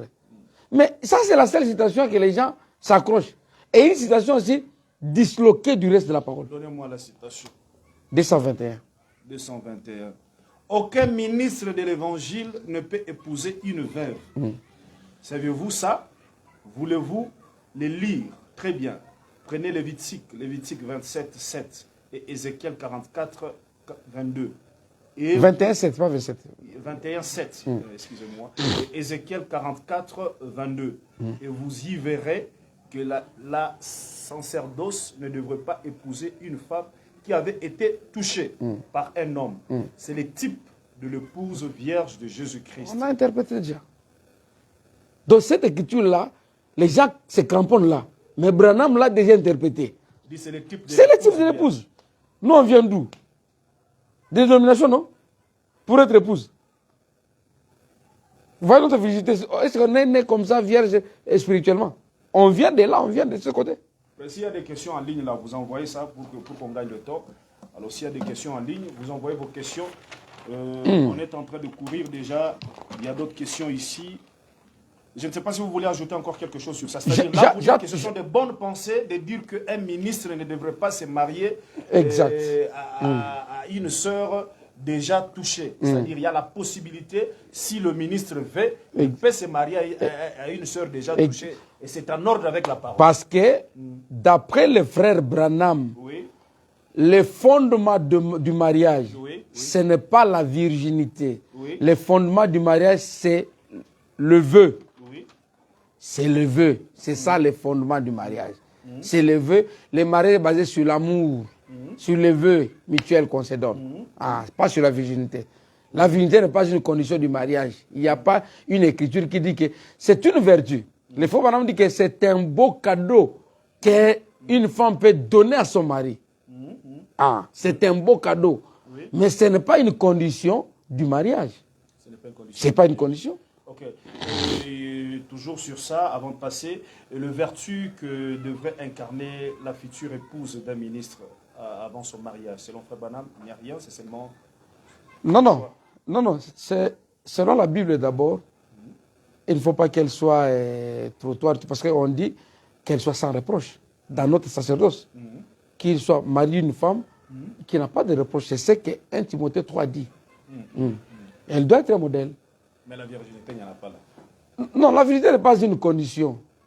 Quand on dit modèle, modèle ne veut pas dire vierge. Le vertu que devrait incarner la future épouse d'un ministre. Non, les vertus que devait encadrer... Le ministre, quand on dit ministre, je t'ai dit ici, dans le sacerdoce de Jésus-Christ, nous sommes un royaume de sacrificateurs. J'ai donné les passages. Apocalypse 1, 6 et Apocalypse 19, 6. Nous sommes donc, toi, les brebis à qui nous apportons la parole sont des sacrificateurs. C'est dans l'ordre du Nouveau Testament. C'est ça, non? Si vous voulez qu'on lise ça, on peut lire. Continuons. Nous sommes tous sacrificateurs. Si on prend maintenant la loi d'Aaron pour l'appliquer ici, c'est qu'aucune fille déjà touchée ne peut être mariée parce que nous sommes royaume de sacrificateurs. Pourquoi d'abord il est dit que ce n'est pas permis à un ministre de se marier à une sœur déjà touchée? C'est sur quoi? Pourquoi on dit ça? Ils ont dit ça parce qu'ils ont mal lu le frère Branham. L'intention, c'est quoi? L'intention, à mon avis, bon, je ne dirais pas qu'ils ont une mauvaise... C'est la mauvaise compréhension. Moi, en tant que pasteur, l'intention, c'est quoi? Frère, vous êtes ministre, il ne faut pas se marier à une sœur déjà touchée. Ok, demande-moi par exemple, ça c'était ma conclusion, c'est que je voulais donner comme mon point de vue.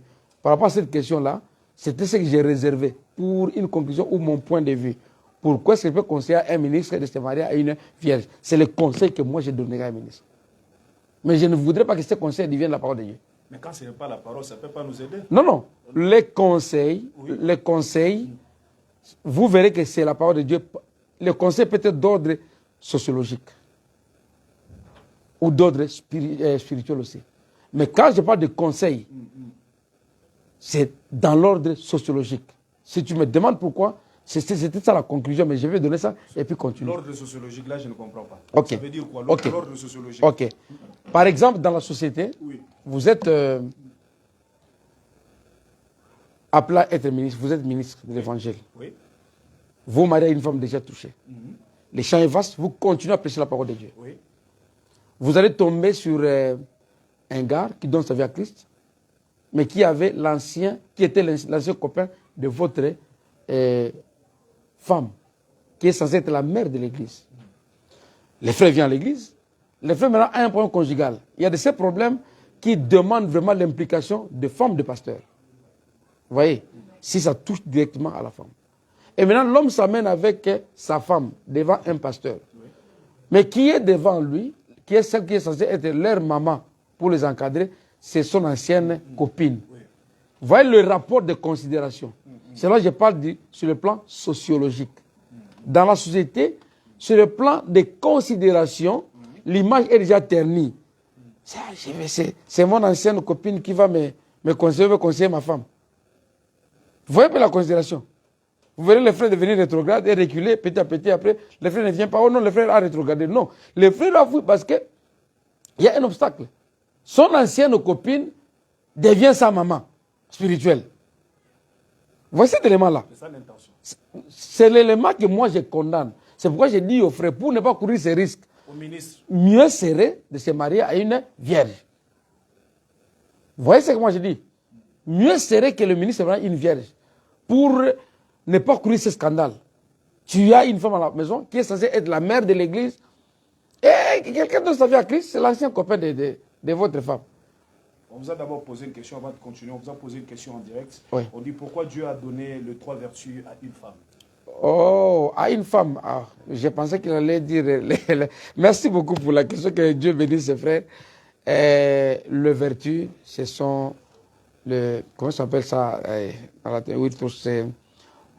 Oui, c'est toujours vertu en français. Donc, ce sont les critères, les qualités que Dieu a données à une femme pour qu'elle soit réellement appelée une femme.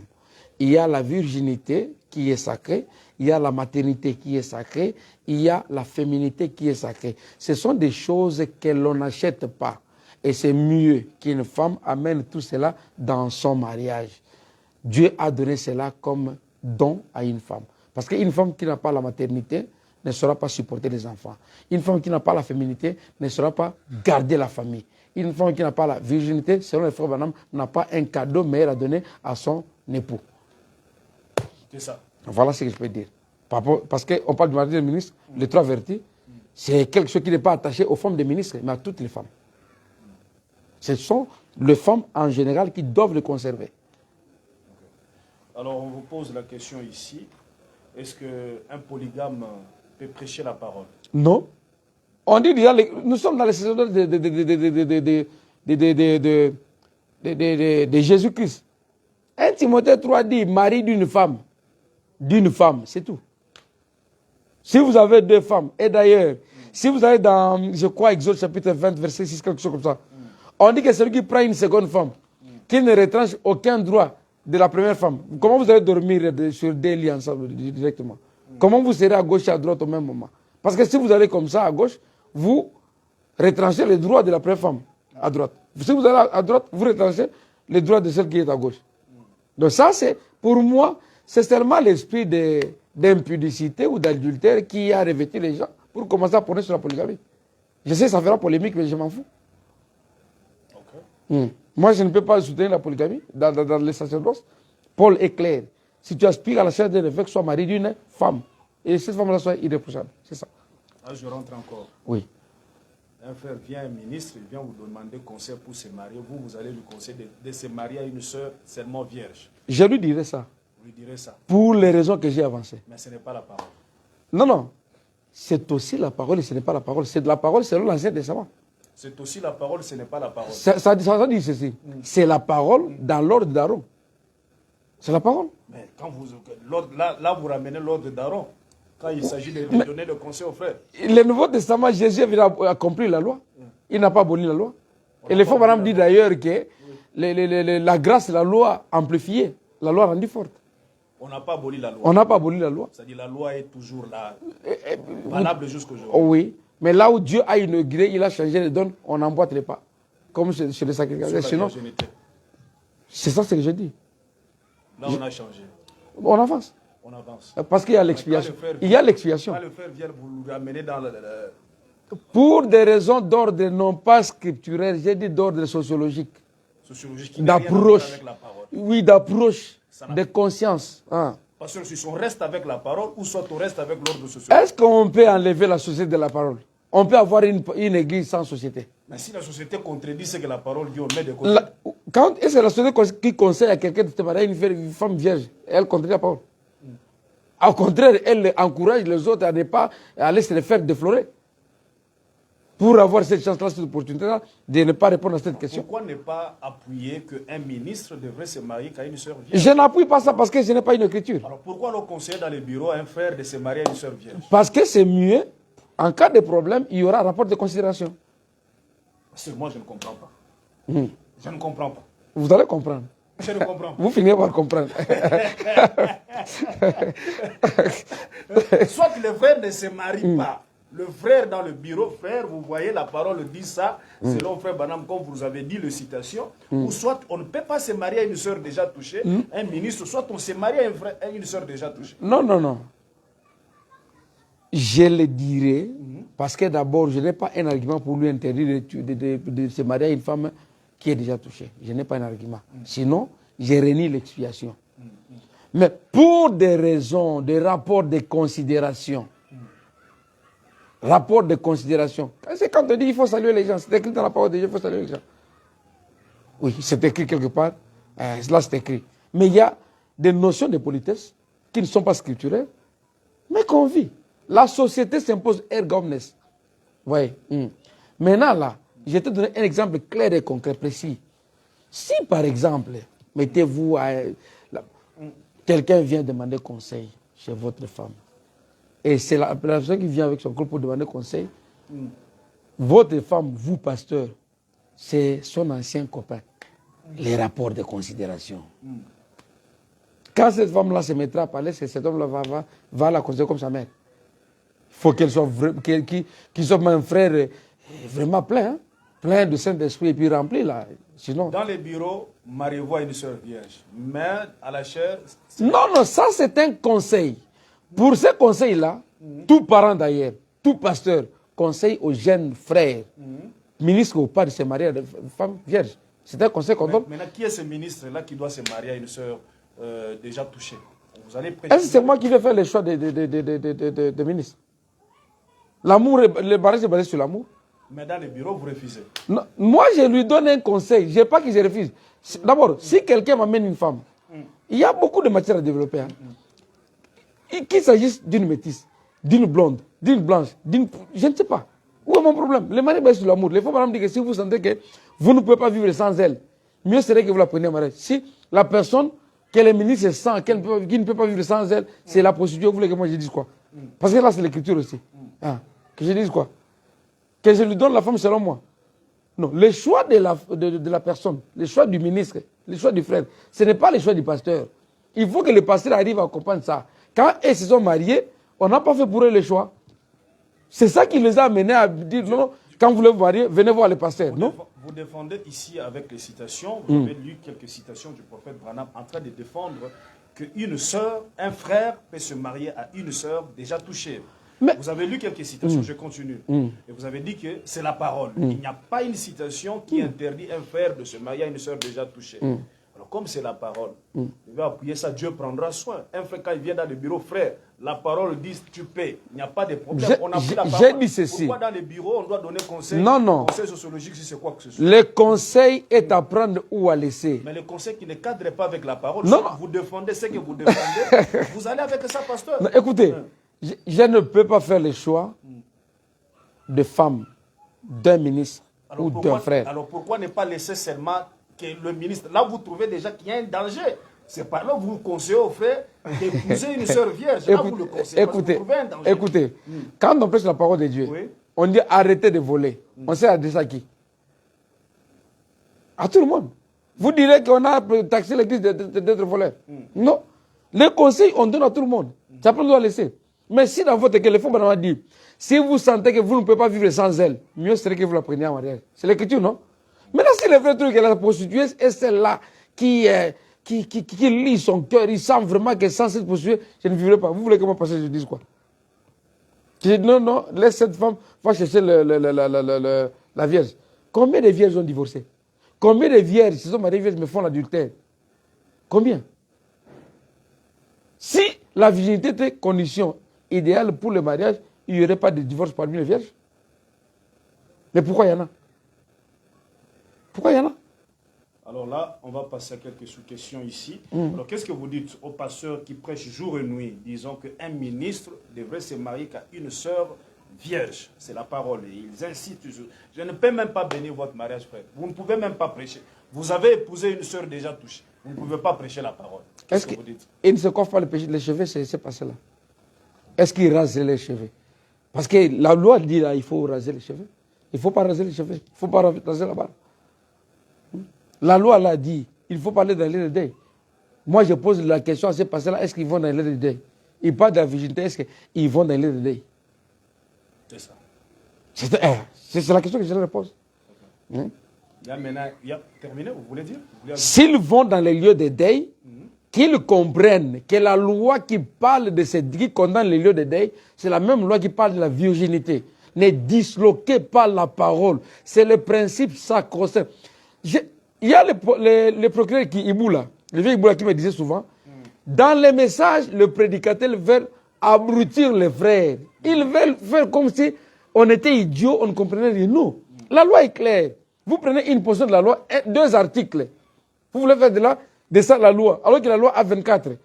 Qui d'entre eux a déjà brûlé sa fille? Qui d'entre eux vont nous faire des vœux qu'à 50 ans, ils vont arrêter de prêcher? Il y a l'écriture. On a lu avec vous, non? Okay. Ézéchiel 44 et 22. Non, là c'était la virginité. C'était encore Nombre 8, 23, 26. On a lu. Ce sont des bonnes pensées. Ça ne pas donc 50 ans, arrêtez de prêcher. Donc, si on doit appliquer la loi ici, nous tous qui coupons le cheveu là, déclassés. Tout celui qui a 50 ans, déclassé. Tout celui qui est déjà allé dans un air de deuil, déclassé. Tous ceux-là qui sont mariés à des virgins, déclassés. Et j'ai insisté, la virginité, si c'était l'hugmène, la membrane là, Dieu n'allait pas dire de se marier à l'ancienne ou à la veuve d'un sacrificateur. Parce que la veuve n'aura jamais cette membrane-là. Elle n'aura jamais l'hugmène. Okay. Hein? Et c'est l'écriture, non? Okay. Comment les gens... non seulement que c'est seulement 2 articles qu'ils prennent, mais une seule citation aussi du message.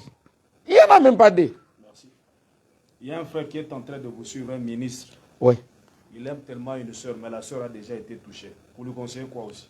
Le frère Branham me dit, si vous sentez que vous ne pouvez pas vivre sans elle, mieux serait que vous la preniez en mariage. Sinon, au Costa la Ekobo, tu risqueras de commencer à sortir.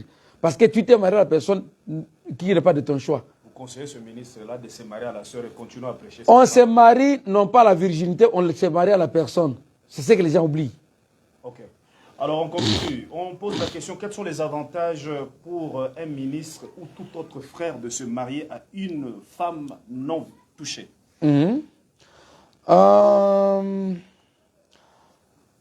Les avantages d'une femme non touchée,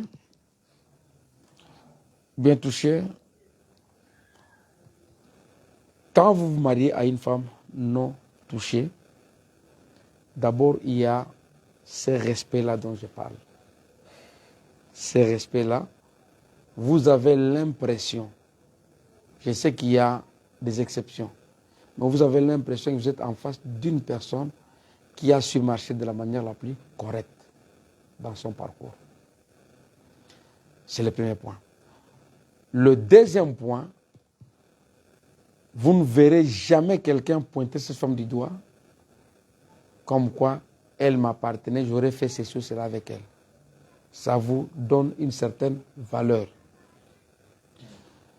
Ce sont des points que moi je peux soulever pour un ministre. Et quand il se tient à conseiller le sœur à l'église, les conseils qu'on a lus et ce qu'on a vécu a plus de pouvoir que ce qu'on a lu. Une citation lue et non vécue, quand je la transmets, ça n'a pas beaucoup d'impact. Mais quelque chose que j'ai vécu, quand je donne ça, ça donne beaucoup de valeur. Parce que tu diras que j'en suis l'exemple. Tu vois, quand tu dis que moi je suis l'exemple, j'ai vécu ça, ça, ça. Les gens vous considèrent et vous écoutent. Mais quand vous dites que j'ai été prostituée, les gens diront, ah, j'irai me prostituer, après je vais me convertir, je serai aussi femme d'un pasteur. Et c'est le désordre qui va entrer. Quand tu diras, mais pourquoi tu mènes ce genre de vie? Oui. On peut te répondre, non, toi tu menais la même vie. Tu avais dit ça à l'église ce jour-là, que tu étais prostituée. Okay. Alors nous continuons, il y a une question. On a toujours entendu dire que, Frère Branham aurait dit que si mes dames me quittent, je quitte la chair. Vous avez déjà... Bon, j'entends les gens dire ça, mais je n'ai pas lu ça concrètement. Alors, oui. Il y a un problème dans la transmission orale. D'ailleurs, des quatre sources d'information, la source orale est la source la moins fiable. Oui. Parce que l'accent que l'on peut mettre à quelque chose, à une pensée, peut changer toute la donne. Par exemple, j'étais avec le frère Cédric, il a dit, ah, c'était comme ça. Ça passe d'une certaine manière. J'étais avec le frère, il m'a dit, ah, ça passe comme ça. J'ai dit la même chose. L'autre vient, j'étais avec le frère, il dit, ah, c'est comme ça. Les tons là donnent une autre connotation. Oui. Alors, quand les gens donnent les Écritures, moi je conseille aux gens, on te donne le paragraphe 20, fais marche arrière, commence à 15, va jusqu'à 25, pour avoir la lecture globale de la pensée du prophète. Oui. Mais si tu prends seulement cela, il y a crainte que l'on glisse certaines choses et tu te laisses emporter. Oui. J'ai une citation ici. Oui, là j'enchéris aussi pour que la question peut-être soit claire, parce que je comprends la question ici, ça vient d'où? Un ministre et sa femme quittaient, la femme d'un ministre quittait le ministre, c'est-à-dire quitter le prédicateur et aller se marier à un autre frère. Et est-ce que le ministre là peut continuer à prêcher pendant que sa femme est partie, a laissé le prédicateur, il dit je ne t'aime plus, je ne veux plus de toi, et la femme est allée se marier ailleurs. Est-ce que le prédicateur devrait continuer à prêcher? Je suis ici dans la prédication, les questions-réponses du 23 août 64. Oui. 23 août 64, c'était le dimanche matin. Mais dans les COD, c'est la page 802 et 803. Oui. La question numéro 274. Je voudrais répondre avec le prophète. Il dit ceci. Oui. Le paragraphe sont les paragraphes 265, c'est 65 je crois. 265. Ah, ok. Oui. Jusqu'à 266. Oui. Je commence par la question. On pose la question. Cher frère Branham, ma femme et moi sommes séparés. Elle entame maintenant une procédure de divorce contre moi. Elle n'est pas chrétienne. Oui. Et moi, je crois le message. Et je veux qu'elle soit sauvée. Frère Branham dit, c'est beau, n'est-ce pas? Ça, c'est un véritable esprit chrétien. Voyez? Et qu'elle croit, que dois-je faire? Nous avons aussi deux garçons. Il a signé. Branham répond maintenant, frère, regardez, je vais vous dire, elle entame une procédure de divorce contre vous. Ça, c'est Satan. Vous voyez? Elle ne devrait pas faire ça. Mais si vous êtes chrétien et que vous n'avez absolument rien fait pour nuire à cette femme, alors c'est Satan qui fait ça. Il cherche à vous démolir, c'est tout. Il cherche à démolir qui? Les frères. Je continue avec le frère Branham. Maintenant, si elle fait partie des élus de Dieu, elle viendra à lui. Si elle n'en fait pas partie, elle ne mérite pas que vous vous fassiez des soucis pour elle. Il faut l'oublier. Et si c'est le cas, si vous faites du souci, ça va ruiner votre santé. Et c'est ce que Satan veut faire. C'est sur vous. je le sais, que son action est dirigée. Alors, remettez simplement toute la chose à Dieu et continuez à servir Dieu en étant tout ce qu'il y a de plus heureux. Oui. Dieu s'occupera du reste. Tout ce que le Père m'a donné viendra à moi. Mettez-vous à genoux. Je prierai avec vous et ou n'importe quoi. Je prierai à ce sujet. Dites simplement, Seigneur Dieu, je l'aime. C'est la mère de mes enfants. Et c'est le cas. Il faut m'en dire, et c'est le cas, c'est entre parenthèses. Et dites, je te remets simplement toute la chose, Seigneur. Je désire qu'il soit sauvé. Tu sais que je le désire, mais je ne peux pas aller plus loin. De toute façon, elle va divorcer avec moi. Je n'ai rien fait. Si j'ai fait quelque chose, révèle-moi. J'irai mettre la chose en ordre. Je ferai n'importe quoi. Ensuite, remettez ça au Seigneur. Et après, ne vous en occupez plus. Ne vous en occupez plus. Continuez à vivre exactement comme si rien ne s'était passé. Et Dieu s'occupera du reste. Amen. Donc, continuez à vivre comme s'il n'y avait rien. Il y a quelque part, j'avais lu ici, il dit, continuez à servir. Vous continuez. Le péché est individuel. Il n'y a pas de péché collectif. Si votre femme commet adultère, si votre femme tombe, si votre femme quitte, qu'est-ce que ça a à voir avec votre vie? C'est seulement la honte qui fait que je ne suis pas digne, je n'ai pas su maîtriser mon foyer, alors j'aimerais laisser. C'est une conviction personnelle. Ça n'a rien à voir avec la parole. Ce n'est pas une écriture, c'est une conviction personnelle. Parce que le péché est individuel. Moi, j'ai péché. On dit, si on attrape la femme en flagrance d'adultère, qu'est-ce qu'on fait? On la lapide, non? Selon la loi. Pourquoi on ne lapide pas son mari? Pour avoir été irresponsable et l'avoir induit dans... Je ne sais pas ce qui est arrivé. Le péché est individuel. On n'a pas à s'apprendre au ministre à cause de ses enfants, à cause de sa fille. Sinon, on devait commencer par brûler les filles qui sont déflorées. Il y a une question qu'on vous pose ici, on est en train de déjà courir à la fin. Un ministre qui s'est déjà fiancé à une sœur, qu'après avoir fait le vœu, la fiancée a été violée par des bandits. Qu'est-ce qu'il peut faire? La laisser, la sœur, ou continuer, car le vœu étant déjà le mariage selon Frère Branham? Si cet homme-là est sérieux et sincère, il va continuer. Parce que le viol n'est pas un acte, c'est un fait. Les viols, c'est comme un accident. On ne prépare pas les viols. Que je suis ici, j'attends qu'on vienne me violer. Qu'est-ce que la sœur a fait? Parce que c'est que Dieu... Ici, les fois, on dit quelque part que ce que Dieu demande, ce n'est pas de se séparer d'avec le pécheur. C'est avec le péché. Mais ici, c'est la sœur à pécher. Ce qu'on appelle le péché, en droit, est appelé infraction. À côté de chaque infraction, il y a ce qu'on appelle le régime répressif. Ça signifie la peine, le taux de peine qui est attaché à l'acte que vous posez. Maintenant, quiconque aurait été violé, quelle est la peine qui lui est réservée par Dieu? Parce qu'il n'a rien fait. C'est l'état de faiblesse qui a fait qu'on viole la personne. Comme on me faisait rire hier, il y a quelqu'un, on dit, mais on a braqué l'arme à la sœur. Bon, elle allait dire, non, tue-moi seulement, on va se voir au ciel. Comment toi tu as accepté qu'on te viole dans ce qu'on se sépare? Non. Comment on peut aller dire ça vraiment? Non, non, j'accepte tellement. Donc, si tu m'aimais vraiment, tu allais dire à ce gars-là de te tuer carrément, de te violer. Ça, c'est quoi ça? Vous ne l'aimez pas alors? Vous voulez qu'elle meure? Si vous voulez que la personne meure, vous ne l'aimez pas. La personne violée n'est pas responsable d'une infraction. Elle est victime de la faiblesse. Une victime, on ne peut pas connaître la victime. Comment connaître la victime? Elle est victime de viol.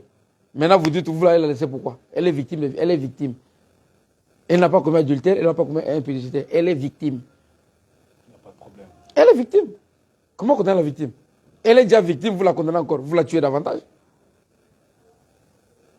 Alors, en parenthèse, je reviens à la question encore. Une question me vient à l'esprit, parce qu'on m'a posé de vous poser cette question. Pas de problème. C'est-à-dire, l'homme dont sa femme est partie. La femme est partie disant que je ne veux pas de toi, je veux pas elle ne veut pas du ministre, du prédicateur.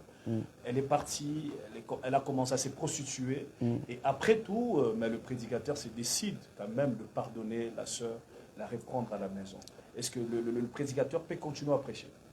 Le pardon est un acte unilatéral qui n'affecte pas le ministère. Si tu pardonnes quelqu'un, Dieu d'abord dit pardonne nos offenses comme nous pardonnons à ceux qui nous ont offensés.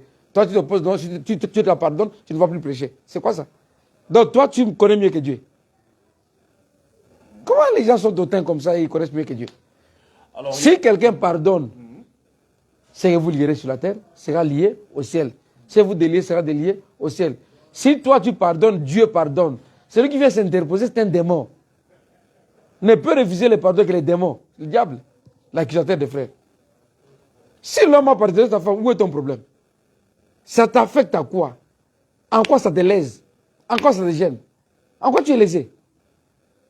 Lui a pardonné sa femme. Où est ton problème? Où est ton problème dans son ministère? C'est lui qui a pardonné sa femme. S'il y a des conséquences, c'est lui qui va assumer. Où est ton problème? Donc les gens veulent s'interposer dans les histoires qui ne les concernent pas. C'est comme ça qu'il y a des problèmes. Si la femme de l'autre n'est pas vierge, où est mon problème? Où est le point du pasteur? D'ailleurs, qui d'autre connaîtra qu'elle n'est pas vierge? Parce que c'est leur secret, la confession c'est entre deux personnes. Le problème c'est que les gens vont dire ça au pasteur. Non, cette femme n'est pas vierge. Oh, est-ce que c'est le point du pasteur? On a dit que c'est quelque chose qu'elle aura à dire à son mari. Si vous l'acceptez comme tel, vous la prenez, ce n'est pas votre affaire. Merci, pasteur. Un homme qui a abusé de plusieurs sœurs, il a fait des dégâts et des dégâts. Et réclame une vierge. Il veut se marier, c'est-à-dire il a abusé de plusieurs sœurs, il a le ministère. Est-ce qu'il peut prêcher? Il a fait des dégâts et des dégâts. Il a fait des dégâts, disons, des vierges et des sœurs, et tout laissant même des enfants ici et là. Est-ce que cet homme-là peut prêcher la parole? Est-ce que vous pensez que commettre impudicité, c'est supérieur à être assassin, à tuer quelqu'un? Paul l'a tué, mais il a prêché. Et il est ton pasteur, le pasteur de toutes les nations. Après avoir été tueur. Et vous pensez que la personne maintenant qui a vécu avec les filles est inférieure à celui qui a tué? Paul a tué. Mais il dit, vous êtes les sceaux de mon apostolat. Donc nous sommes ses enfants à lui, nous les nations. Allez dire à Dieu qu'il a commis une erreur parce que Paul est un tueur. Si Dieu appelle, d'abord la personne est avec le ministère. Quand la personne vient, le ministère est dans la personne. Tu fais les dégâts comme tu veux faire là, Dieu. Il y a un monsieur là qui voulait, c'est une vision, une réalité. Les fois on a été prêcher quelque part, tout ça, il arrive, tout ça, tu ne feras pas, tu ne tiendras pas la campagne ici, tout ça. Il dit, avant de tenir la campagne ici, tu dois d'abord me boxer moi. Le frère Branham l'a frappé sérieusement, copieusement, et c'était la première personne à croire. Parce qu'elle avait posé condition pour que tu prêches ici, commence par me frapper moi. Et le frère Branham l'a boxé. Après l'avoir boxé, c'était la personne qui était convertie en premier. Maintenant, parce qu'il avait boxé les messieurs là, vous dites que non, on enlève le sein de frère Branham. Même si c'est dans une vision ou bien une réalité. Je pense que c'était une vision. Bon. Vous pensez que parce qu'on a frappé quelqu'un, il était boxé là, il fait 11 combats, non? Après vous dites non, il s'est battu. Et on a dit combat professionnel. Ce n'était pas dans une salle d'entraînement. 11 combats professionnels. Branham. En train de faire les cailles. 11 combats. Il a gagné 10. Et un match nul. Et nous croyons à son message. Nous l'appelons grand prophète. Et l'autre qui a sauté avec les hommes, les femmes plutôt, vous dites non, tu n'as pas droit. D'abord, les sacerdotes, c'est un travail des frères ou des pasteurs ou des évêques. Où c'est le bon de Dieu? Merci, pasteur. Et qu'est-ce que vous dites concernant un prédicateur qui a aussi abusé de sœurs? Qui réclame une vierge? C'est un comédien. C'est un comédien. C'est vraiment un pur comédien. Un pur comédien. Il a détruit, il réclame ce qui est pur. D'après son intention, là, quand il détruisait, c'était pour que les filles là soient comment? Ça c'est un comédien. C'est vraiment un comédien. Si tu as détruit, assume. Je crois que la conscience voudrait que, devant cette situation, tu reconnais qu'en tout cas j'ai mal agi, je suis l'un des...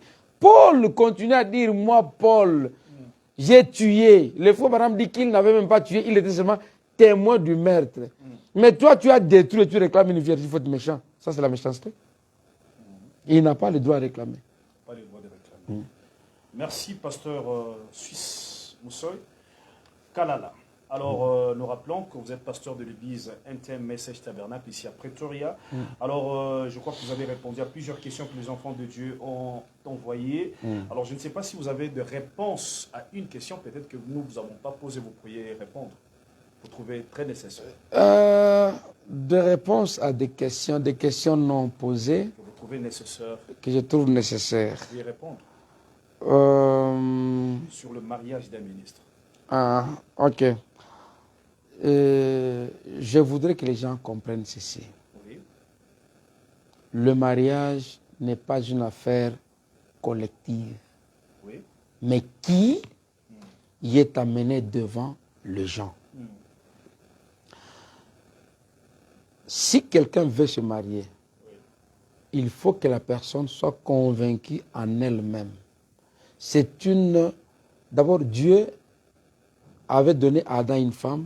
Adam, devant une épreuve, n'a pas accepté le tort. Il a renvoyé la faute à Dieu.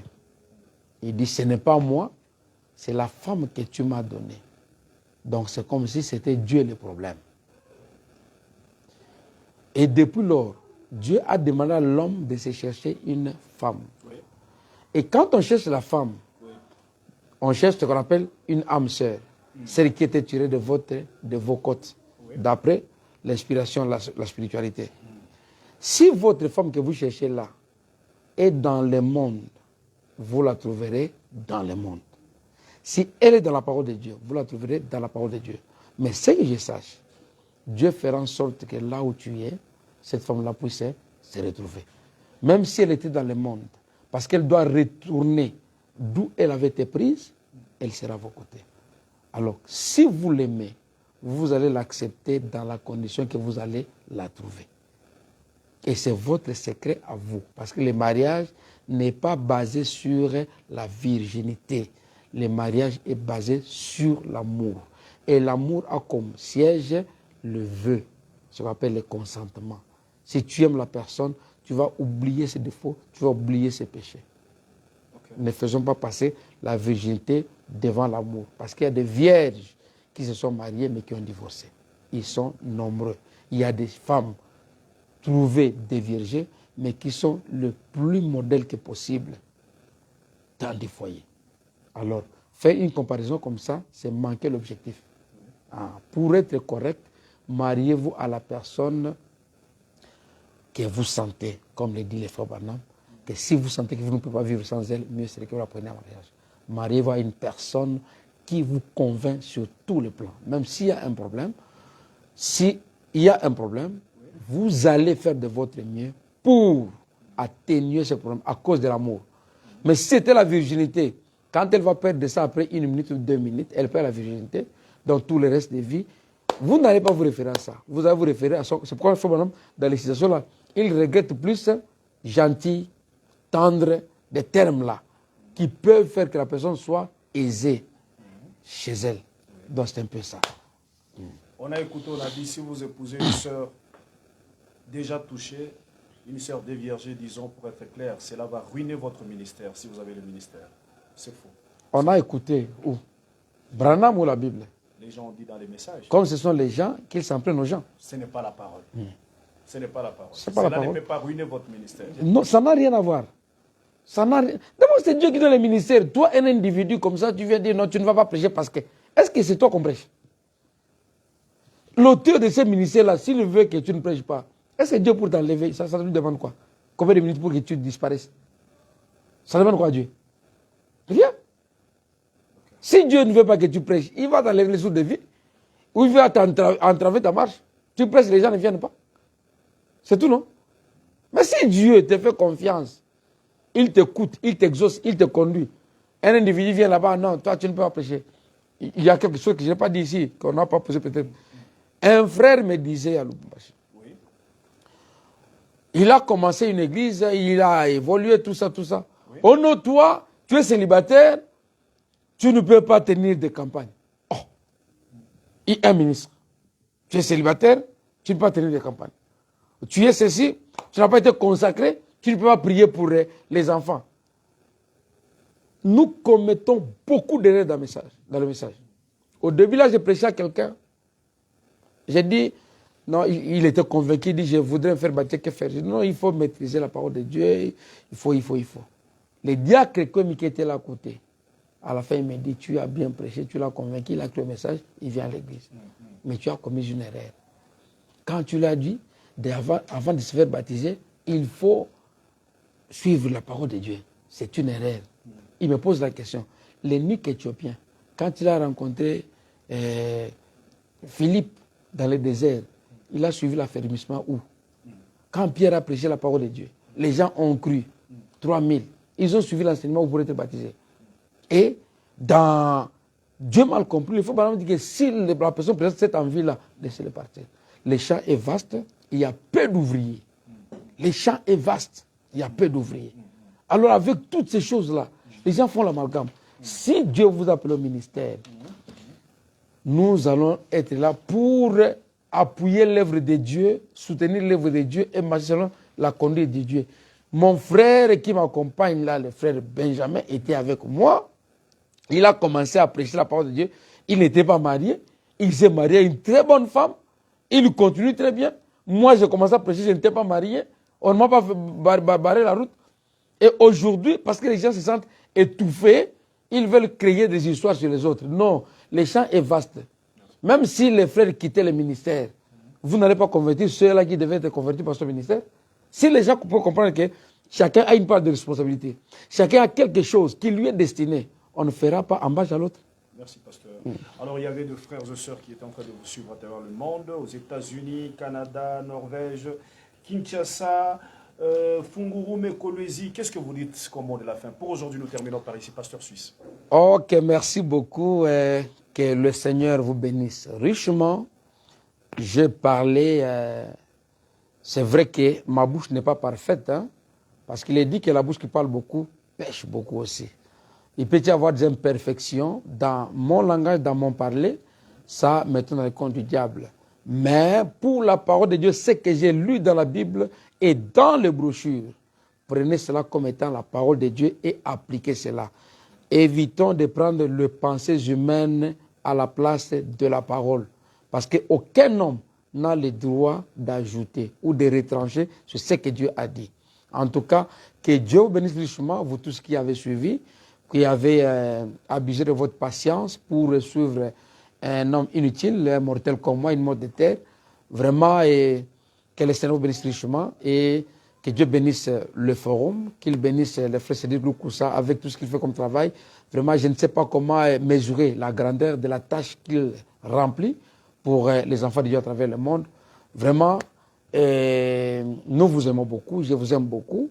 J'aime mes imperfections, supportez-moi dans mon langage. Que le Seigneur vous bénisse richement.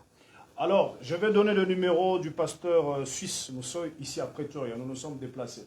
Nous sommes à Pretoria.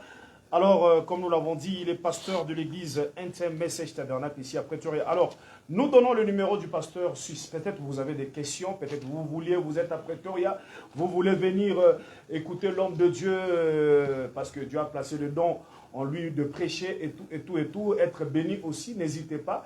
Alors, de questions, quoi que ce soit, je ne connais pas. Alors, prenez le numéro du pasteur. Pasteur, donnez-nous votre numéro WhatsApp. Plus 27. Plus 27.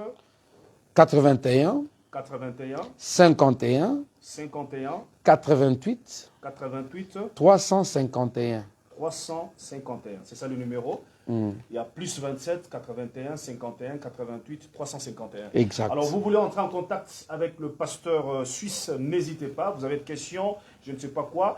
Alors, n'hésitez pas à écrire au pasteur à ce numéro WhatsApp. Je reprends le numéro. Plus 27, 81, 51, 88, 351. Je reprends le numéro du pasteur suisse sur WhatsApp. Plus 27, 81, 51, 88, 351. Alors, vous étiez nombreux en train de nous suivre. L'adresse de l'église, donnez l'adresse oui, de l'église. L'adresse de l'église, nous sommes sur SLN, l'actuel Robert Sobukwe, Oui. À l'immeuble numéro 171, Oui.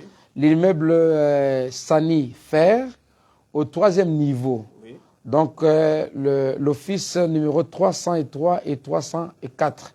Donc, il y a 2 locaux qu'on a fusionnés. C'est là que nous sommes. Nous avons nos cultes chaque mercredi de 18h à 20h, chaque vendredi de 18h à 20h, et les dimanches, nous commençons à 10h jusqu'à 13h30. Donc, soyez les bienvenus. Nous sommes là à votre disposition pour les questions et la prière. D'ailleurs, la prière, ce n'est pas à prix d'argent. Donc, les requêtes, tout ça, venez, nous sommes là pour vous recevoir à tout moment. Appelez, contactez-nous. Vous aurez des réponses. Si on a des réponses sur les messages ou la Bible, nous allons répondre. S'il n'y en a pas, on vous dira clairement qu'on n'a jamais lu ça. Oui. Vous savez qu'on vous aime beaucoup. Parce qu'il y a des gens, est-ce que c'est le pasteur suisse Mousso, que vous mettez 2 fois chaque dimanche la prédication et tout. C'est bel et bien lui. On vous aime beaucoup. Hein. Il y a des frères qui sont au Canada, Angola, qui me disent 2 fois, ils nous appellent, comment je vais venir en Afrique du Sud, comment je peux avoir le numéro du pasteur suisse, parce que j'aimerais bien communier avec lui et tout, et tout. Je crois que le numéro que vous avez donné, c'est là régler la question. Amen. Alors, pour aujourd'hui, nous terminons par ici. Vous étiez nombreux en train de nous suivre. Alors, je dis ceci, je réponds comme d'habitude. Je suis jeune, j'aime le message. Amen. Les jeunes du message, c'est Branham ou rien. Frère, nous, c'est Branham ou rien. Oh, frère, comprenez, on ne comprend pas. On ne comprend pas. Oh, frère, voyez, on ne voit rien, on ne voit rien. Nous, on voit ce que Branham a dit. Nous, on comprend ce que Branham a dit. Nous, ce n'est pas Joseph Branham ou rien. Si Joseph Branham dit quelque chose que Branham a dit, ce n'est pas là que nous allons croire. Nous, ce n'est pas Ewa de Franck ou rien. Je reprends, je répète encore, ce n'est pas Ewa de Franck ou rien. Si Ewa de Franck dit quelque chose que Branham a dit, ce n'est pas là que nous allons croire. Nous, ce n'est pas passé Barouti ou rien. Frère Zélik, tu veux dire quoi? Oui, ce n'est pas passé l'Ifoko ou rien. Si le pasteur Barouti, pasteur Duyoka, pasteur Lifoko, s'il disait quelque chose que Branham a dit, ce n'est pas là que nous allons croire. Il y a un frère qui m'a dit, je lui ai dit, mes frères, regardez ce que frère Branham me dit. Non, le pasteur a dit ça. Mais est-ce que ce que ton pasteur a dit, c'est ce que frère Branham m'a dit? Frère, je ne crois pas. Croire à quelque chose que Branham n'a pas dit, c'est ça la mort. La mort, la mort. Même si vous êtes dans une église et que le pasteur commence à parler, il vous dit quelque chose, il déclare quelque chose, ça sonne bien, demandez-lui la citation. S'il n'y a pas une citation, ne le croyez pas, frère. C'est la mort. Voyez comment la mort est en train d'entrer dans votre église. Est-ce que ce qu'on fait là, il y a une citation qui approuve ça? S'il n'y a pas une citation, vous êtes en train de mourir petit à petit, petit à petit. À petit feu. Demandez la citation. Dieu nous a envoyé qu'un seul prophète aujourd'hui avec un message. Et l'ange avait dit, si tu amènes les gens à te croire, croire en lui. Parce que lui a les messages et croire à quelque chose que lui n'a pas dit, c'est la mort. Le pasteur de l'âge aujourd'hui, c'est frère Branham. Pasteurs suisses, ce sont des auxiliaires. Et ils sont là seulement pour dire ce que frère Branham a dit. Exact. Oh, frère Cédric, cette émission, maintenant, tu dis quoi? Je dis ceci. Tout ce que le pasteur suisse vient de dire ici, si c'est frère Branham qui le dit, je crois que c'est une occasion pour vous de croire. Amen. Mais si ce n'est pas frère Branham, ne le croyez pas. C'est ça, c'est ça. Exact, exact, exact. Je suis l'un de ceux-là qui soutiennent ce que Branham dit et pas autre pensée. Là, je suis en tout cas strict. Oui. Ah, c'est-à-dire ça... tout ce que le pasteur suisse vient de dire ici. Oh, frère, comprenez, oh, il n'y a pas une citation. Ne le croyez pas. C'est la mort. Mais s'il a lu, et il a lu plusieurs citations du prophète, je crois que c'est une occasion pour vous de croire. Parce que ne pas croire ça, c'est ça l'incrédulité et c'est la mort. Alors je crois que, pasteur, là je vais dire ça, je suis jeune, vous vous répétez, j'aime le message. Si je dis les jeunes du message, vous dites c'est Branham ou rien. Nous terminons par là. C'est pas un problème. Pasteur suisse, je suis jeune. J'aime le message. Les jeunes du message, c'est Branham ou rien. Wamba ou Bala. Que Dieu bénisse. Ah oui, Dieu bénisse en tout cas. Merci. Merci beaucoup.